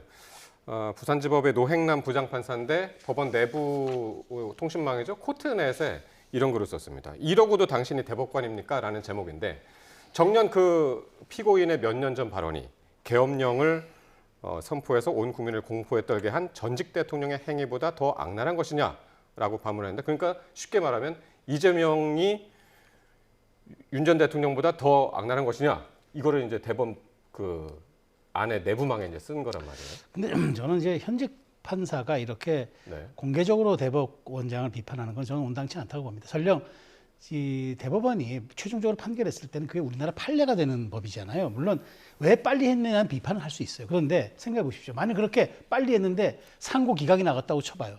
그러면 정의로운 판결이고 불확실성을 해소했고 온 국민의 주권이 제대로 행사할 수 있도록 사법부가 길을 열어줬다고 칭송할 것 아니었습니까? 네. 그런데 유죄 취지 판결은 대법원이 법리적으로 판단해서 내려보낼 수 있고 다시 고등법원이 판단해서 여기에 대한 적당한 형을 주면 될 것인데 예. 마치 그것을 계엄령과 비교해가지고 등치시키는 건 이게 과연 이게 균형 잡힌 법을 집행하는 판사의 언행인가요? 저는 더더군다나 이렇게 정말 진영의 시각을 드러내는 이런 판사의 글 같아가지고 예. 그리고 다른 건 몰라도 법원 내부에서 대법원장에 대한 권위와 그 지위에 대한 어떤 존경은 저는 벗어나면 안 된다고 봅니다. 좀 비판할 수 있어도 이렇게 금도를 벗어난 비판은 저는 과하다고 봅니다. 그래서 이제 내부에서도 법관의 정치적 중립성을 어긴 것이 아니냐, 위반한 것이 아니냐 이런 얘기들도 나오고 있고요. 뭐 그런 지적이 있을 수는 있습니다만 지금 이 법원 내부망에 판사들의 실명 비판 글이 잇따르고 있습니다. 앞으로 더 확산될 가능성이 있고 전국 법관회의 소집 요구도 있거든요. 그만큼 사법부 전체가 위기의식을 느낄 만한 대법원의 대단히 이례적이고 어떻게 보면 정치적인 그런 결정이었다고 보고요. 앞서 이제 상고 기각이 그렇게 빠른 시간 내에 이루어졌으면 지금처럼 반응하지 않았을 거 아니냐 이런 지적이 있으셨는데 항소심 결과가 무죄였던 걸 감안하면 이렇게 짧은 시간 내에 대법원이 결정을 내린다면 상고 기각 이외에는 다른 결정을 내리기 어려웠을 거다. 그러니까 이게 이 고등법원의 판결을 전면 뒤집는 그런 판결을 하려면 훨씬 더 신중하고 정밀하게 사건을 들여다봤어야 되는데 예. 과연 그만큼 신중하고 정밀하게 이 사건에 대한 심리가 이루어진 거냐 이에 대해서 당연히 문제제기가 있을 수밖에 없고요. 예. 저는 그 법원 내부가 이렇게 대법원의 판결을 둘러싸고 판사들이 실명 비판을 했던 전례는 없는 것 같습니다. 과거에도. 예. 그런 면에 비추어 봤을 때 지금 사법부 전체가 위기라고 할 만큼 네. 상당한 이제 이 문제의식을 느끼고 있는 거고 이 위기의 원인을 그럼 누가 제공했냐. 네. 이걸 무슨 민주당이나 이재명 후보가 제공한 건 아니죠. 그건 대법원 스스로가 자초한 거고 조희대 대법원장이 어떻게 보면 자초한 위기입니다. 예. 그에 대해서 결자해지할 필요가 있다고 생각하고요. 저는 조희대 대법원장이 이런 상황에서도 아무런 해명도 없이 계속 이렇게 자리를 지키는 게 네. 과연 타당한가. 저는 사법부에 두고두고 큰 상처를 남길 만한 그런 어떤 상황이 아닌가 싶습니다. 오늘 서울고법이 이렇게 재판을 다음 달로 연기해서 그러니까 대선 이후로 이제 연기를 했지만 민주당은 그래도 가만히 있지 않았습니다. 오늘 이재명 후보와 관련된 법안들을 무더기로 이제 수정하는 작업에 이제 들어갔거든요. 예를 들어서 오늘 법사위에서는 대통령 선거 시 대통령 당선 시 당선이 되면 재판을 정지하는 형사소송법 개정안을 처리했고요. 행안위에서는 허위사실 공포죄의 범위를 축소하는 내용으로 개정안을 바꿔놨습니다. 이건 어떻게 보셨나요? 저는 이게 정말 민주당이 과해요. 왜냐하면 허위사실 공표죄 축소는 선거법 개정안이잖아요. 이건 여야 합의 처리해야죠. 선거법인데.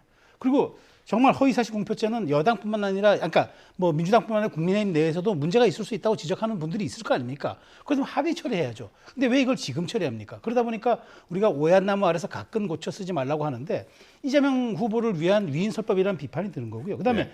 대통령 당선 시 재판정지 형사소송법 개정안도 그렇습니다. 이거는 사실 어찌 보면은 헌법 84조가 연동되는 거라서 이게 위헌이냐 아니냐에 또 논란의 소지가 있을 수 있습니다. 그러니까 네. 헌법으로 안 되는 걸 법률로서 이렇게 장악하겠다는 그런 의도 같아서 굉장히 이거는 좀 정말 부적절하고요.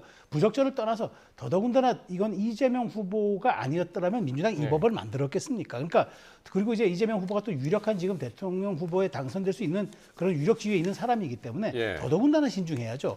그래서 저는 민주당의 이렇게 지금 속도전이 오히려 지금 본선에서 아마 국민의힘과 지금 보수 진영에서의 단일화 문제도 그렇고 하니까 이렇게 밀어붙여도 우리가 중도로부터 그렇게 이탈받지 않을 것이다라고 생각하고 하는 것 같은데 저는 그 끝날 때까지 끝난 게 아닌 게 정치입니다. 이렇게 과도하게 법안으로서 모든 것을 해결하겠다? 이거는 정당이 마지막 민주주의의 게이트키퍼가 돼야지 벽을 허무는 집단이 돼서는 되겠습니까? 그러니까 지금 일단 재판은 연기됐기 때문에 이게 대선 전에 결정이 날 가능성은 지금 국민의힘 의원총회가 막 끝났습니다. 신동욱 대변인 이야기 들어보겠습니다. 단일화, 후보 단일화를 통해서 시너지를 얻고 그 시너지를 가지고 대선을 치러서 승리해야 한다라는 저희 당원들의 열망이 굉장히 크다는 것은 저희도 확인을 했고 또 두 후보님들도 다 인지를 하셨을 것으로 믿습니다. 다시 한번 말씀드리면 가정을 전제로 한 보도도 많이 나오고 그러는데 저희는 이 단일화 과정이라는 것을 전제로 하고 계속 준비를 해왔기 때문에 저희가 가지고 있는 로드맵이라는 것이 있습니다. 그래서 그게 하나하나씩 언론에 알려지면서 전국위원회는 왜 소집을 하냐 이런 것들이 있었는데 그게 이제 저희가 준비한 로드맵들입니다. 그 로드맵은 결코 저희가 인위적으로 어떤 후보를 누구로 바꾸겠다 이런 로드맵이 아니라 후보 단일화입니다. 그 후보 단일 후보가 김문수 후보가 될 수도 있고 한덕수 후보가 될 수도 있는 것입니다. 그래서 지금 오늘 오후에 두 후보가 만나셨는데 성과가 없었고 내일 또 만나기로 했다는 얘기를 들었습니다. 그러니까 내일 오후니까 그러나 저희가 계속 두 후보 사이에 협상만 지켜보면서 그냥 있을 수는 없고 저희가 애초에 마련한 그 로드맵에 따라서 저희는 진행을 합니다. 그것이 어떤 최종적인 결과를 전제로 한 것은 아니지만 그러나 굳이 표현을 드리면 후보 단일화입니다. 저희는 이 후보 단일화를 성사시키는 것이 국민에 대한 약속이고 또 저희가 당원들 후보 단일화를 열망하는 당원들에 대한 어떤 저희의 도리라고 생각을 하고 있습니다. 그래서 저희가 원래 마련했던 안이 오늘 여론조사를 실시해서 당원들의 뜻을 확인하고 이 정도면 조금 전에 발표해드린 80% 이상의 지지라면 단일화에 대한 우리 당원들의 총의는 충분히 확인이 된 것이고 그 로드맵에 따라서 어쨌든 내일 원래 예정했던 TV 토론과 그 이후에 양자 여론조사 거기까지 저희가 후보들에게 제안을 할 겁니다. 그래서 후보들의 협상으로 단일화 문제가 해결되지 않는다면 저희는 저희대로 제시하는 어떤 그 방법이 있지 않겠습니까? 단일화를 위한. 물론 그것을 후보가 받을 것인지 안 받을 것인지는 지금으로서는 저희가 알 수가 없습니다. 그러나 저희가 마련한 로드맵에 따르면 어쨌든 적어도 내일은 TV 토론이 이루어져야 한다. 그리고 그 TV 토론 이후에 양자 여론조사도 실시할 수 있다. 그 로드맵은 그대로 가지고 가는 것으로 물론 그 과정에서 후보들 사이에서 협의를 통해서 단일화가 원만하게 단일화의 원칙이 타결이 된다라든지 하면 그때부터는 다른 국면으로 갈 수도 있습니다. 그러나 저희가 두 후보 사이의 협상만 지켜볼 수 없다는 것을 또 현실이기 때문에 그렇게 일단 절차를 진행해 나가도록 하겠습니다. 이상입니다. 이거는 꼭 그 의총에서 표결이라든지 이런 방식으로 결정된 것은 아니고 저희가 가지고 있는 로드맵을 의원분들께 설명을 드렸고 그래서 그대로 진행하겠다는 것에 대한 설명을 드린 상황입니다. 예. 만약에 그 절차에 후보들이 응하지 않을 경우에 그거는 저희가 어떻게 할 수는 없습니다. 저희 후보들에게 이 절차를 제의를 할 겁니다. 예. 내일 TV 토론을 한다는 거죠? 그러니까. 저희가 가지고 있는 계획으로는 그렇습니다. 그래서 그 부분을 오늘 여기까지 오늘 후보 단일화에 대한 우리 당원들의 의사를 물었고 그래서 저희가 다음으로 할 수 있는 절차는 그 절차이기 때문에 아마 후보 측에 전달을 할 겁니다. 예. 그러나 후보가 응하지 않으면 못하는 거죠. 예. TV 토론을 하는 방송사가 그 TV 토론이라고 하는 것이 뭐 긴급 편성으로 할 수도 있겠지만 그게 여의치 않으면 뭐 인터넷 방송을 저희 홈페이지를 통해서 할 수도 있고 방법은 여러 가지라고 생각합니다. 그러나 뭐 적어도 만약에 단일화를 한다 그러면 적어도 국민들께 한 번 정도는 서로의 비전에 대해서 얘기할 수 있는 시간을 마련해 드리는 것이 옳다라는 점에서 그냥 그렇게 원론적으로 마련된 프로세스라고 이해해 주시면 좋겠습니다. 그러면 그 로드맵상 TV 토론하고 여론조사를 언제 하는 거예요? 자, 신동욱 수석 대변인의 오늘 국민의힘 의총에서 의결된 이야기를 브리핑 내용 들었는데 간단히 얘기하면 단일화를 전제로 한 로드맵이 있다. 이미 계획이 있다라는 거예요. 그 계획이 뭐냐면 TV 토론하고 양자 여론조사를 하겠다는 겁니다. 그리고 이제 최종적으로 이제 11일 오는 일요일에 단일화 후보가 결정이 돼야 된다는 거죠. 그런데 자, 이거 어떻게 들으셨나요? 내일 아까 김문수 후보가 한덕수 후보와 만남을 다시 제안을 했습니다. 내일 목요일인데. 근데 이것하고도 내일 뭐 그 만남이 진행되더라도 그 후보 협상을 지켜볼 수가 없다라고 지금 그랬습니다. 그것과는 상관없이 로드맵대로 진행을 하겠다.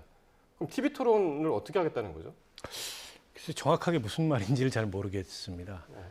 그러니까 후보들에게 다시 한번 단일화를 촉구한다. 예. 이게 강력한 국민의힘의 이제 의원들의 뜻이다. 이 얘기 이외에 미리 준비한 로드맵을 그냥 밀고 나가겠다. 그런데 후보 간의 의사합의가 안 되면 그 로드맵을 어떻게 밀고 나가죠? 예를 들어서 TV 토론을 예정해 놨는데 후보 참석 안 하면 그 TV 토론이 성사가 안 되잖아요. 그럼 참석하는 사람만 가지고 TV 토론을 하나요? 두 사람인데. 예.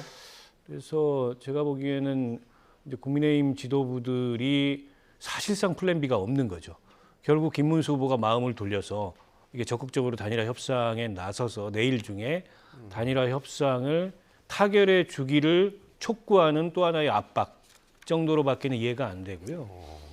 그게 아니고서는 예를 들어 둘 중에 한 후보라도 응하지 않으면은 이후 로드맵이라는 게 진행될 수가 없습니다. 후보 의사와 무관하게 특히나 김문수 후보의 의사와 무관하게 TV 토론하고 여론조사 해가지고 발표하고 여론조사 결과대로 후보 단일화가 성사됐다 이렇게 얘기할 수 있나요?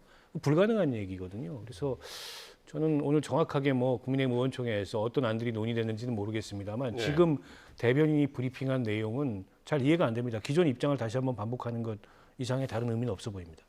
그러니까 한덕수 후보도 오늘 이렇게 얘기를 했죠. 당의 결정에 따르겠고 앞으로 만날 필요도 없을 거다라고 해서 당 결정에 따르겠다고 했으면 의원총회 결정에 따르겠다는 건데 한덕수 후보 입장에서는 그렇죠. 네. 예. 한덕수 후보는 변수가 아니에요. 한덕수 후보는 뭐 내일이라도 TV 토론 하라면 하고 여론조사 하라면 해요. 근데 네.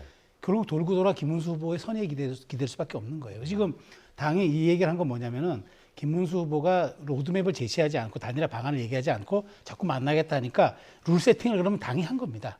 이걸 가지고 한 후보와 협상을 해주세요라고 얘기하는 건데 예. 그것 또한 지금 돌고 돌아 김문수 후보가 결단해 주십시오입니다. 그러니까 저희가 아까 말씀드린 대로 도돌이표입니다. 결국은 지금 2시간 가까이 의총을 했지만 예. 별반 뾰족한 수가 없고 당원 열망은 여론조사로 확인했으니 예. 이걸 가지고 후보께 다시 한번 얘기를 해서 설득해서 두 분이 빨리 TV 토론해서 내일 모레 여론조사 하게끔 예. 시도는 해보겠다.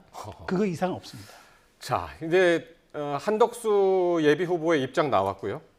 국민의힘 당 의원총회를 통해서 당의 입장도 나왔습니다. 그래서 지금 두 분 말씀하시는 게 공통적으로 이제 김문수 후보의 입장에 달린 건데 네. 김문수 후보는 내일 한덕수 예비 후보를 또 만나고 싶다고 얘기를 했는데 아직 답은 없고. 그럼 김문수 내일 그런데 TV 토론은 내일 해야겠고 당에서는요. 그럼 김문수 후보를 설득해서 김문수 후보의 답을 얻어내는 수밖에 없는데. 그렇죠. 김문수 후보의 답이 오면 또 전해드리도록 하겠습니다. 예, 아직까지는 없습니다. 자, 그럼 오늘 박원석 전 정의당 의원 그리고 최수영 정치평론가와 함께한 포커스 나이트는 여기까지 하겠습니다. 두 분 고맙습니다.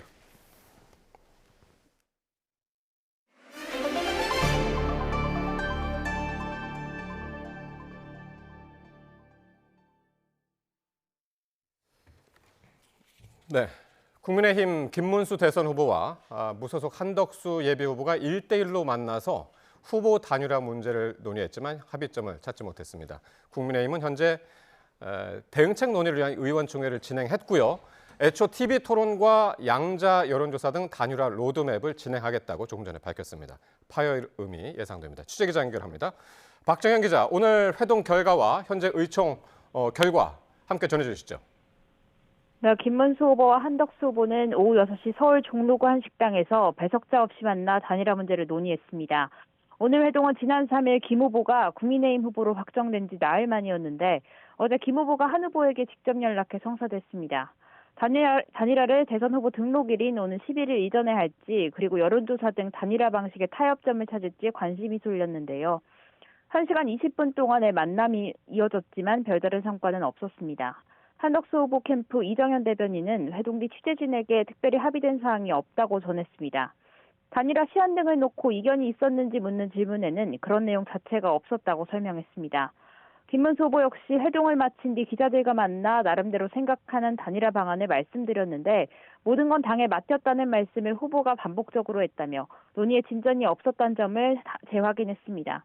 두 후보는 회동 뒤 각기 입장문을 냈는데 내일 다시 만나 단일화의 불씨를 이어가는 데 의견을 모았다는 내용이었습니다. 앞서 당내 대선 후보 경선 때 김덕수라는 표현을 쓸 만큼 단일화에 적극적이었던 김 후보는 후보 선출 뒤 조속한 단일화에 미온적 태도를 보이며 당 지도부와 갈등을 빚어왔습니다. 어제는 당이 후보를 끌어내리려 한다며 대선 후보로서 일정 전격 중단을 선언했고 오늘 오후 의원총회에도 불참했습니다. 만남에 앞서 한덕수 후보는 긴급 기자회견을 열어 단일화가 이루어지지 않으면 대선 본후보 등록을 하지 않겠다고 사실상 배수진을 쳤습니다. TV토론과 여론조사 등 단일화 세부 방식은 무엇이든 응하고 승복하겠다고 김문수 후보 측에 빠른 단일화 합의를 합박했습니다. 권영세 비상대책위원장 역시 11일까지 단일화가 이뤄지지 않으면 사퇴하겠다고 공언한 바 있습니다. 예, 박정인 기자. 조금 전에 신동욱 수석 대변인 브리핑 잠깐 들었는데 국민의힘 의원총회는 지금 끝난 거죠?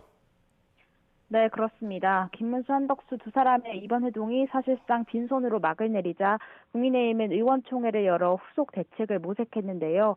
조금 전 의원총회 끝나고 신동욱 수석 대변인이 결과를 발표했는데 당으로선 두 사람의 협상을 지켜만 보고 있을 수는 없다며 자체적으로 준비한 단일화 로드맵을 진행하겠다고 밝혔습니다. 해당 내용을 후보가 받아들일진 모르지만 우선 제안해본다는 입장입니다. 이러한 가운데 권성동 원내대표는 단일화 촉구 단식에 돌입하겠다고 예고했습니다. 권 원내대표는 모두 발언에서 의원과 당원, 국민은 김 후보의 신속한 단일화 약속을 믿고 지지한 거라며 약속은 반드시 지켜야 한다고 강조했습니다. 이어 오는 11일까지인 후보 등록 시한을 고려하면 오늘이 혼선을 막을 최소한의 마지노선이었다며 김 후보 결단을 거듭 촉구했습니다. 단일화 압박카드로 평가받았던 전당원 대상 단일화 찬반 그리고 단일화 시점을 묻는 여론조사 결과도 공개됐는데요. 하루 동안 진행된 전화방식으로 진행된 조사에서 후보 단일화가 필요하다고 답한 응답자는 82.82%였다고 전했습니다. 또 이 가운데 86.7%는 중앙선관위의 대선 후보 등록일인 오는 11일 전 단일화를 해야 한다고 답했다고 설명했습니다. 당 지도부 입장에선 일단 당원들의 압도적인 단일화 여론을 확인한 셈인데 내일 두 후보의 추가 회동 여부 등에 따라 논의가 전격 진행될 거로 보입니다. 지금까지 국회에서 YTN 박정현입니다.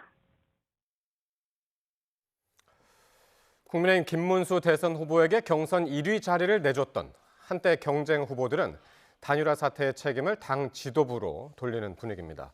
애초 한덕수 후보를 점지해둔 더러운 판이었다는 원색적인 비난까지 나왔는데 개혁신당 이준석 후보도 예상된 파국이라고 말을 보탰습니다. 김다현 기자입니다.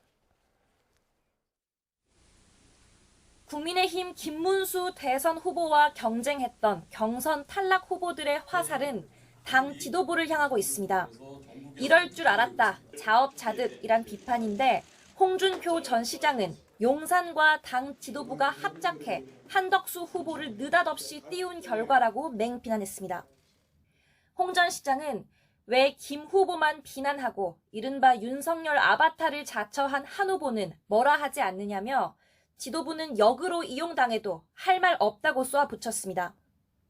차라리 가위바위보로 대선 후보를 뽑지 그랬냐는 자조 섞인 반응도 나왔습니다. 역시 4강까지 올라갔던 안철수 의원은 나머지는 들러리였느냐며 단일화 필요성엔 공감하지만 번갯불에 콩 구워 먹는 듯한 방식이 잘못됐다고 지적했습니다. 김 후보와 가장 마지막까지 접전을 벌였던 한동훈 전 대표도 SNS를 통해 국민 보기에 부끄럽고 죄송하다며 답답함을 드러냈습니다. 민주당 이재명의 독재 국가가 코앞인데 우리끼리 상투 붙잡고 드자비할 정신이 있느냐고 따져 물었습니다. 정치하는 사람으로서 많이 안타깝게 생각합니다. 보수를 개혁하고 당을 개혁하고 그래서 대한민국을 발전시키는데 최선을 다하겠습니다. 자신의 이름을 단일화 명단에 올리지도 말라며 독자 행보를 이어가는 개혁신당 이준석 후보도 윤 전 대통령 핵심 세력, 이른바 윤핵관이 우격다짐을 벌인 탓이라고 일침을 놨습니다. 국민의힘 안팎의 반응을 종합하면 단일화 의지로 표심을 가져간 김문수 후보도 달갑지 않지만 더 나쁜 건 부추긴 당내 핵심 세력이라는 겁니다. 주요 경선 경쟁자들이 최종 후보를 적극 도왔던 과거 전례를 이번엔 찾기 어려운 이유로도 보입니다. YTN 김다현입니다. 더불어민주당은 국민의힘 김문수 대선 후보와 무소속 한덕수 예비 후보의 단일화 갈등을 겨냥해 연일 맹공을 펼치고 있습니다. 한 후보 부인을 둘러싼 무속 논란에도 본격적인 의혹 제기에 나섰습니다. 이준엽 기자가 보도합니다.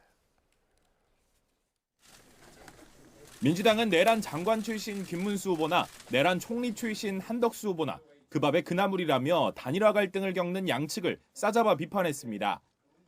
미래 비전과 정책, 공약을 겨뤄야 할 대선이 국민을 볼모로 삼은 내란 잔당의 막장극으로 변질되고 있다고 깎아내렸습니다.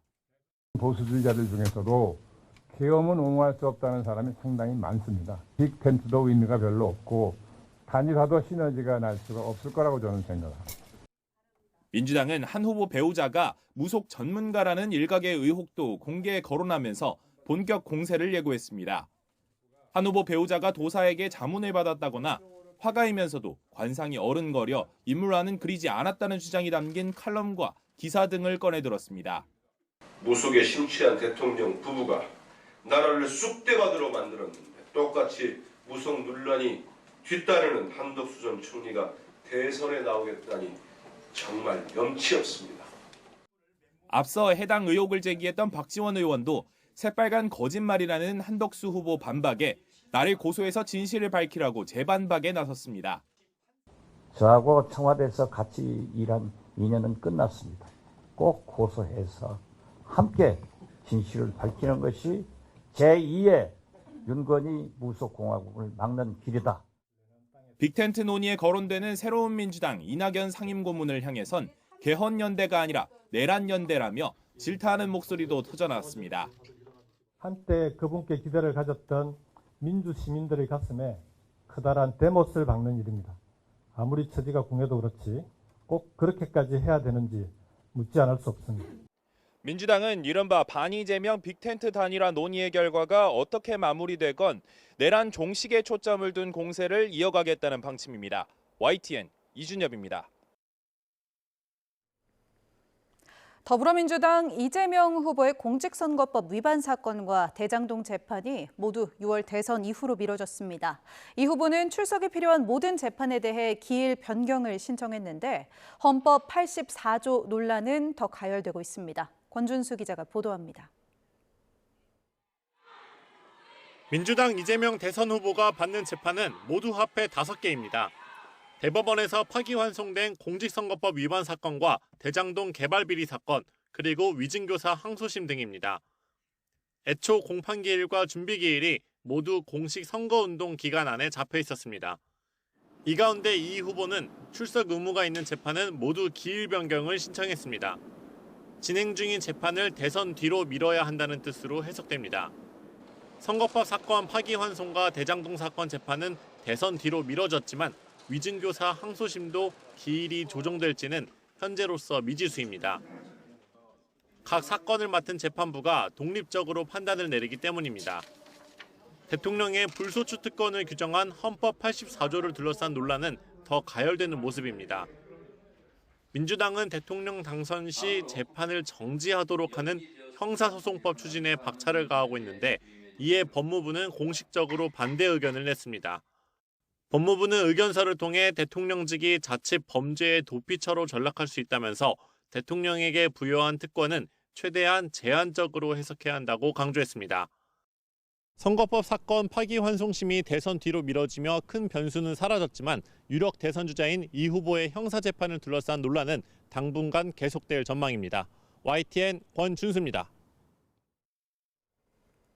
서울고등법원이 이재명 후보의 선거법 파기환송심 재판을 연기한 데는 법원 안팎에 비판 여론이 작용했을 거라는 주장이 나옵니다. 실제 현직 판사들이 실명으로 대법원을 향해 잇따라 비판의 목소리를 내기도 했습니다. 이경국 기자입니다. 사건 배당 당일 첫 기일을 잡고 통지서까지 발송하며 속도를 내는가 했던 서울고등법원의 기일 변경은 그야말로 전격적이었습니다. 서울고법은 이재명 후보의 선거법 파기환송심 재판을 대선 뒤로 미루며 재판부의 독립성을 강조했지만 현실적으로는 법원 안팎에서 제기된 여러 비판을 의식하지 않을 수 없었을 거라는 분석이 나옵니다. 일단 대법원 전원합의체의 유죄 취지 파기환송 선고에 대한 정치권의 반발이 거셉니다. 민주당은 당장 파기환송 다수 의견을 낸 조희대 대법원장 등 대법관 10명에 대한 고발 방침을 밝혔고 민주당 일각에서는 이들에 대해 탄핵을 추진해야 한다는 목소리도 나왔습니다. 나아가 파기환송심을 맡은 서울고법 재판부 판사들에 대한 탄핵 주장까지 제기됐습니다. 여기에 사법부 내부에서도 전원합의체의 선고에 대한 비판이 이어졌습니다. 대법원의 판결을 존중한다며 법관 탄핵 등이 언급되는 것에 반대한다는 목소리도 있었지만 조희대 대법원장이 반 이재명 정치투쟁의 선봉장이 됐다며 사퇴하라는 비판, 이재명 후보 과거 발언이 윤석열 전 대통령의 계엄 선포보다 악랄한 것이냐는 등 현직 판사들의 반발이 잇따랐습니다. 결국 법원 안팎에서 대법원을 향한 거센 비판이 이어진 상황에서 서울고법이 공식 선거운동 기간 대법원의 법리 판단을 그대로 따라야 하는 파기환송심 재판을 진행하는 건 무리라고 판단했을 가능성이 있습니다. YTN 이경국입니다. 최상병 사망사건 조사 외압 의혹을 수사하는 공수처가 대통령실에 대한 압수수색을 시도했습니다. 하지만 대통령실 측이 압수수색을 승낙하지 않으면서 공수처는 일단 영장 집행을 중지한 뒤에 협의를 이어가기로 했습니다. 보도에 김태원 기자입니다. 고위공직자범죄수사처가 국가안보실과 대통령 비서실에 대한 강제 수사에 나섰습니다. 최상병 사망사건 조사와 관련해 윤석열 전 대통령이 외압을 행사했다는 이른바 VIP 경로설 등을 수사하기 위해서입니다. 재작년 7월 국가안보실 회의 기록과 대통령실 출입 기록 등이 압수 대상이었던 것으로 전해졌습니다. 그러나 대통령실 측이 압수수색 승낙 의사를 밝히지 않으면서 공수처는 영장을 집행하지 못한 채 6시간여 만에 철수했습니다. 군사상, 공무상 비밀을 요하는 장소는 책임자 승낙 없이 압수수색을 할 수 없다는 형사소송법 조항에 또 한 번 발목이 잡혔습니다. 공수처는 일단 압수수색 영장 집행은 중지하지만 대통령실 측과 집행 관련 협의를 이어갈 예정이라고 설명했습니다. 이번에 공수처가 발부받았던 압수수색 영장에는 윤석열 전 대통령이 직권남용 혐의 피의자로 적시돼 있던 것으로 확인됐습니다. 윤 전 대통령은 재작년 해병대 제1사단 최상병 사망사건과 관련해 해병대 수사단의 조사 과정에 외압을 행사했다는 의혹을 받고 있습니다. 국방부 검찰 수사단이 경찰에 넘길 사건 책임자 범위를 축소하고 이에 반발한 박정훈 당시 수사단장을 항명 혐의로 입건하는 데 영향력을 행사했다는 겁니다. 앞서 공수처는 지난해 윤 전 대통령의 개인 휴대전화 통신 기록을 분석해 이종섭 전 국방부 장관 등 사건 관계자들과 연락을 주고받은 시점 등을 확인하기도 했습니다. 비상계엄 사태로 중단했던 수사를 최근 임성근 전 해병대 1사단장의 휴대전화 포렌식 조사를 시작으로 넉 달여 만에 재개한 공수처. 하지만 대통령실에 대한 첫 번째 압수수색부터 차질이 빚어지면서 수사가 다시 공전할 수 있다는 우려도 나옵니다. YTN 김태원입니다. 전 통일교 고위 간부 윤모 씨가 캄보디아 사업 청탁 등의 목적으로 건진법사 전성배 씨에게 김 여사 선물용 목걸이 등을 전달했다는 의혹과 관련해 검찰 수사가 진행 중인데요. 한학자 통일교 총재도 이 사업에 대해 언급한 것으로 보이는 녹취를 YTN이 입수했습니다. 다만 통일교는 이 사업에 정부 지원을 받고자 한 건 윤 씨 개인의 일탈이었다는 입장입니다. 양동훈 기자가 보도합니다. 서울 남부지방검찰청은 통일교 전 고위간부 윤모 씨가 건진법사 전성배 씨에게 김 여사 선물용으로 다이아몬드 목걸이와 명품 가방, 천수삼 농축차 등을 건넨 정황을 포착해 수사하고 있습니다. 검찰이 윤 전 대통령 자택 압수수색 당시 제시한 영장에는 청탁 목적 가운데 하나로 캄보디아 메콩강 부지 사업이 적혀 있었습니다. 윤 씨는 아시아 태평양 유니온 본부를 메콩강 일대에 설치하는 사업을 주도했던 것으로 알려졌는데 당선인 시절 윤 전 대통령을 독대했다고 주장하기도 했습니다. 제가 3월 22일 날 대통령을 뵀습니다. 1시간 독대를 했습니다. 그런데 이후 기획재정부가 발표한 한 캄보디아 ODA 공적 개발 원조 지원 한도가 2배 이상 늘었고 2023년 5월 윤 씨는 메콩강 프로젝트의 실체적 건립을 위한 대항해가 시작됐다며 국가 단위 공적 개발 원조 프로젝트로 진행될 예정이라고 소개했습니다. 그리고 2달쯤 뒤인 2023년 7월 2023 캄보디아 국제지도자회의에서 한학자 총재는 이렇게 말합니다.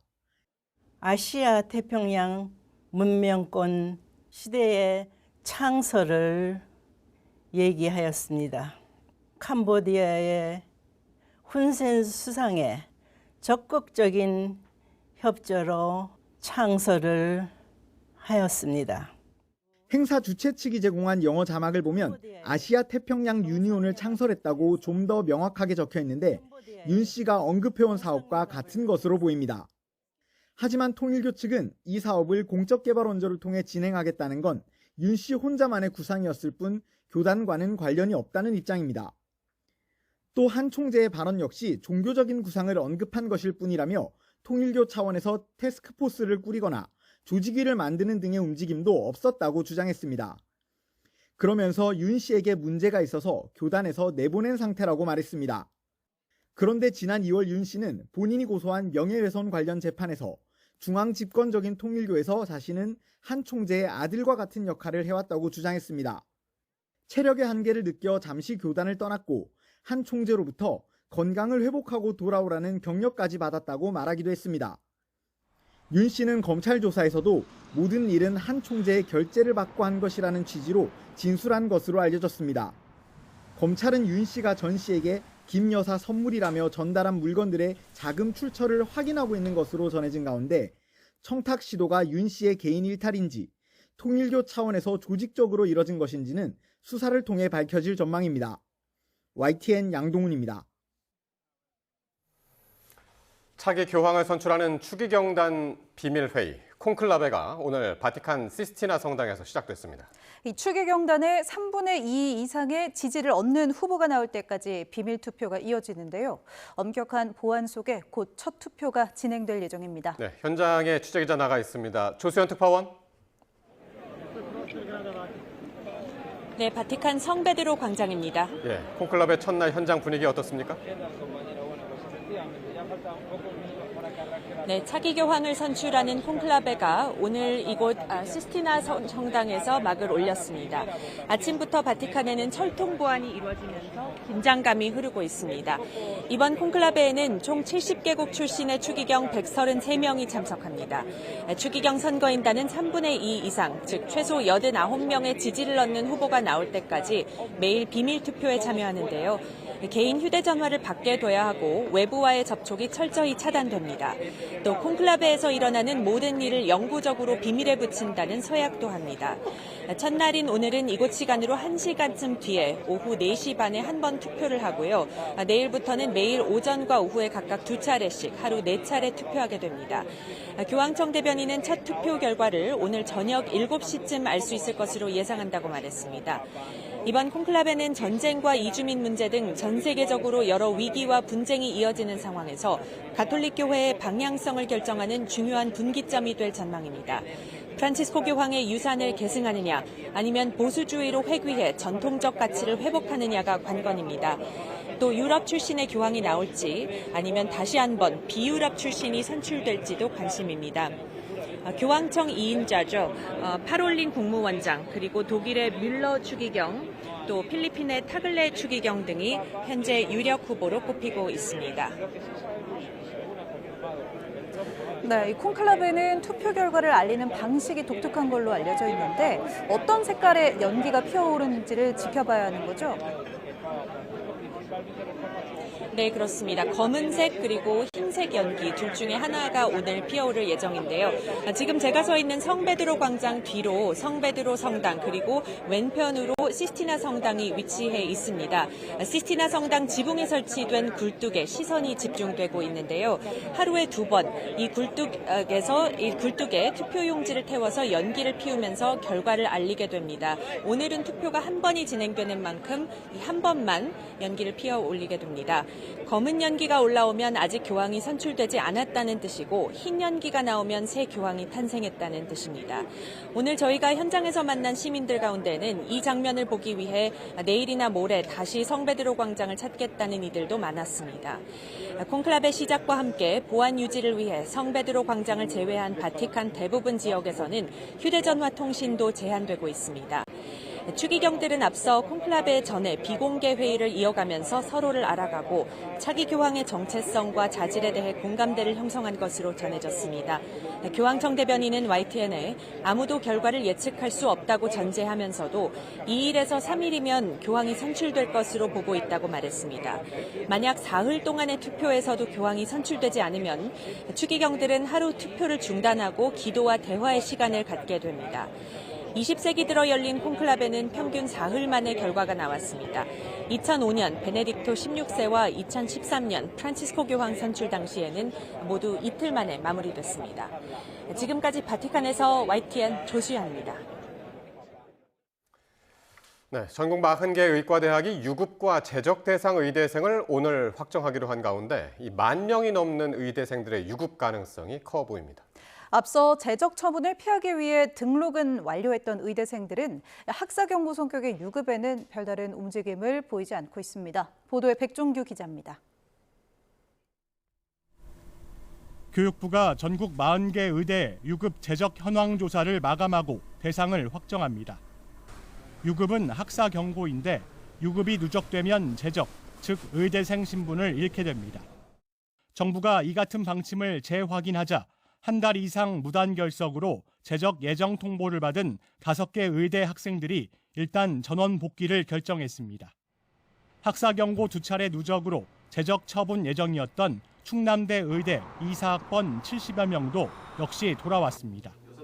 반면 유급 대상인 의대생 10,000여 명의 수업 복귀 움직임은 미미합니다. 정부의 압박에도 의대생 단체는 오히려 의료계약 책임자를 규명하기 전까지는 돌아가지 않겠다며 강경한 뜻을 밝혔습니다. 의료와 의학교육이 정상화되려면 지난 정권의 악업이 청산돼야 한다면서 그동안 교육부의 불법적 행위를 고발하겠다고 목소리를 높이기도 했습니다. 또 대선 후보들을 언급하며 의료개혁을 원점 재검토하겠다는 말과 의지를 보여달라고 촉구했는데 유급되면 올해 수업 복귀가 불가능하지만 이를 감수하면서까지 차기 정부와 협상하는 편이 낫다고 판단한 것으로 보입니다. 이렇게 되면 내년에 24, 25, 26학번이 함께 수업을 듣는 트리플링이 현실화할 수밖에 없는 상황이지만 교육부와 각 대학은 이번엔 구제, 즉 학사 유연화는 절대 없다는 입장입니다. 교육부는 오는 9일 이후 각 대학의 유급 확정 인원을 발표할 예정인데 대량 유급에 따른 학사 처리와 지원 방침도 함께 내놓을 것으로 보입니다. YTN 백종규입니다. SK텔레콤 해킹 사태가 발생한 지 19일 만에 최태원 회장이 직접 사과에 나섰습니다. 고객 입장에서 세심히 살피지 못한 점 뼈아프게 반성하고 있다며 세 차례 고개를 숙였고 보안 시스템 투자를 늘리겠다고도 밝혔는데요. 논란의 해지 위약금 문제에는 이사회가 논의 중이라며 즉답을 피했습니다. 황혜경 기자가 보도합니다. 최근 SK텔레콤의 사이버 침해 사고로 고객분들과 국민들께 불안과 불편을 초래했습니다. SK그룹을 대표해서 사과드립니다. SK텔레콤 해킹 사태와 관련해 최태원 SK그룹 회장이 직접 나섰습니다. 연휴 기간 사태 수습 방안을 고심하다 대국민 사과에 나서기로 결정했다는 게 SK 측 설명입니다. 또 고객의 입장에서 세심하게 살피지 못했고 또 이는 저를 비롯한 경영진 모두가 뼈아프게 반성할 부분입니다. 하지만 사과 외에 별다른 알맹이가 없고 논란이 되고 있는 번호 이동 시 위약금 문제에 대해서도 자신은 SKT 이사진이 아니라며 즉답을 피했습니다. 논의가 잘 돼서 좋은 해결 방안이 계속 나오기를 저도 기대하고 있습니다. 제가 이사회 멤버가 아니다 보니 드릴 수 있는 말씀이 여기까지인 거 양해해 주시기 바랍니다. 그룹 총수가 계열사 일로 직접 사과에 나서는 건 이례적이긴 하지만 지난달 30일 열린 국회 청문회에도 치과 치료를 이유로 불참하고 내일 재차 열리는 청문회에도 주한미국 상공회의소 행사 참석을 이유로 불출석 사유서를 제출해 전격 대국민 사과에 나선 진정성에도 의문이 드는 상황입니다. 늦게나마 보안 시스템 투자를 확대하고 정보보호혁신위원회를 구성해 중립적 시각에서 개선 방안을 마련하겠다고 밝혔지만 최 회장이 SK그룹 존재 이유로 밝힌 고객 신뢰를 다시금 회복할 수 있을지 전 국민의 이목이 쏠려 있습니다. YTN 황혜경입니다. SK텔레콤 해킹 사고를 조사하는 과정에서 추가로 드러난 악성 코드 8종 역시 기존에 공격받은 서버에서 발견된 것으로 파악됐습니다. 민관 합동조사단이 국회 과학기술정보방송통신위원회 소속 국민의힘 최수진 의원실에 제출한 자료를 보면 한국인터넷진흥원이 추가 공개한 SK텔레콤 공격 악성 코드 8종은 기존 홈 가입자 서버 석 대에서 발견된 것으로 나타났습니다. 이에 따라 기존에 공격받은 서버 외에 다른 곳에 대해서도 해킹 공격이 이루어져 개인정보가 유출됐을 거란 우려는 줄어들 전망입니다. 서울 관악경찰서는 흉기를 휘둘러 시민들을 다치게 한 혐의를 받는 20대 남성 A씨에게 오늘 구속영장을 신청했습니다.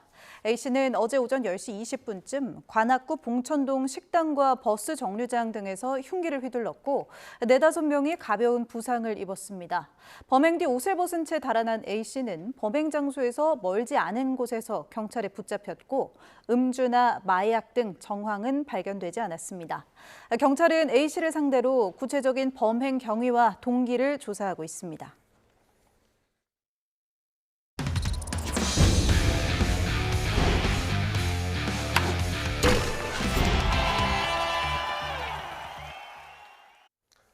프로야구 한화가 20년 만에 9연승을 질주하며 리그 단독 선두에 올라섰습니다.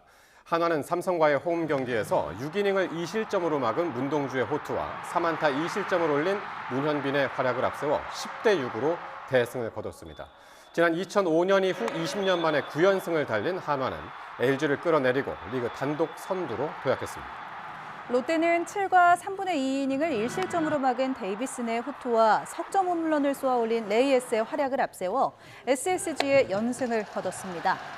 잠실 더비에서는 두산이 6회 넉 점을 뽑으며 선두였던 LG를 2위로 끌어내렸고 위닝 시리즈를 달성했습니다.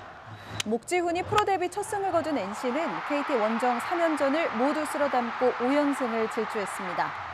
키움은 8회 대거 8점을 뽑으며 7점 차를 뒤집고 기아의 대역전승을 거뒀습니다.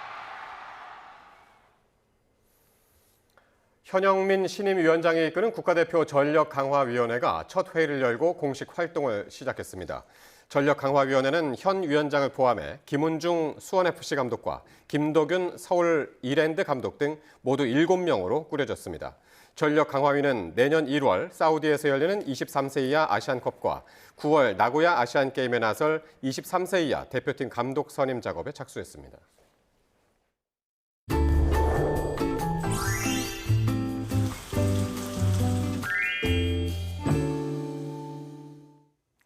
안녕하세요. 이슈 날씨 원희다입니다. 카네이션이 서양에서 어버이에 대한 지극한 사랑을 뜻하는 꽃이라면 우리나라에는 정조대왕의 복숭아꽃이 있습니다. 전통의 효도화인 복숭아꽃은 예부터 무릉도원에 피는 꽃으로 나쁜 기운을 예방하고 무병장수를 상징하곤 했는데요. 아이들이 내일 어버이날을 앞두고 한지로 만든 복숭아꽃으로 효도 등을 만들고 있는 모습입니다. 화려한 꽃처럼 내일도 화창한 봄 날씨가 함께하겠습니다. 내일 서울 낮 기온이 25도까지 올라 오늘보다 또 예년보다 따뜻하겠는데요. 다만 금요일인 모레는 전국에 비가 내리며 기온이 크게 내려가겠습니다. 남은 한 주간 기온 변화가 심한 만큼 건강관리 잘해주시기 바랍니다. 내일도 전국이 쾌청하겠지만 아침까지 경기 북서부를 중심으로는 안개가 짙게 끼겠고요. 낮 동안에는 전국 대부분 지역에서 강한 자외선과 오존을 주의하셔야겠습니다. 금요일 비는 새벽에 남부와 제주도에서 시작돼 오전에는 그 밖에 전국으로 확대되겠고요. 특히 남해안과 제주도를 중심으로는 강풍을 동반한 호우가 예상돼 대비 철저히 해주셔야겠습니다. 또 이번 주말에는 중부지방을 중심으로 가끔 비가 내릴 전망입니다. 날씨였습니다. 이상으로 YTN 뉴스 마치겠습니다. 시청해주신 여러분 고맙습니다.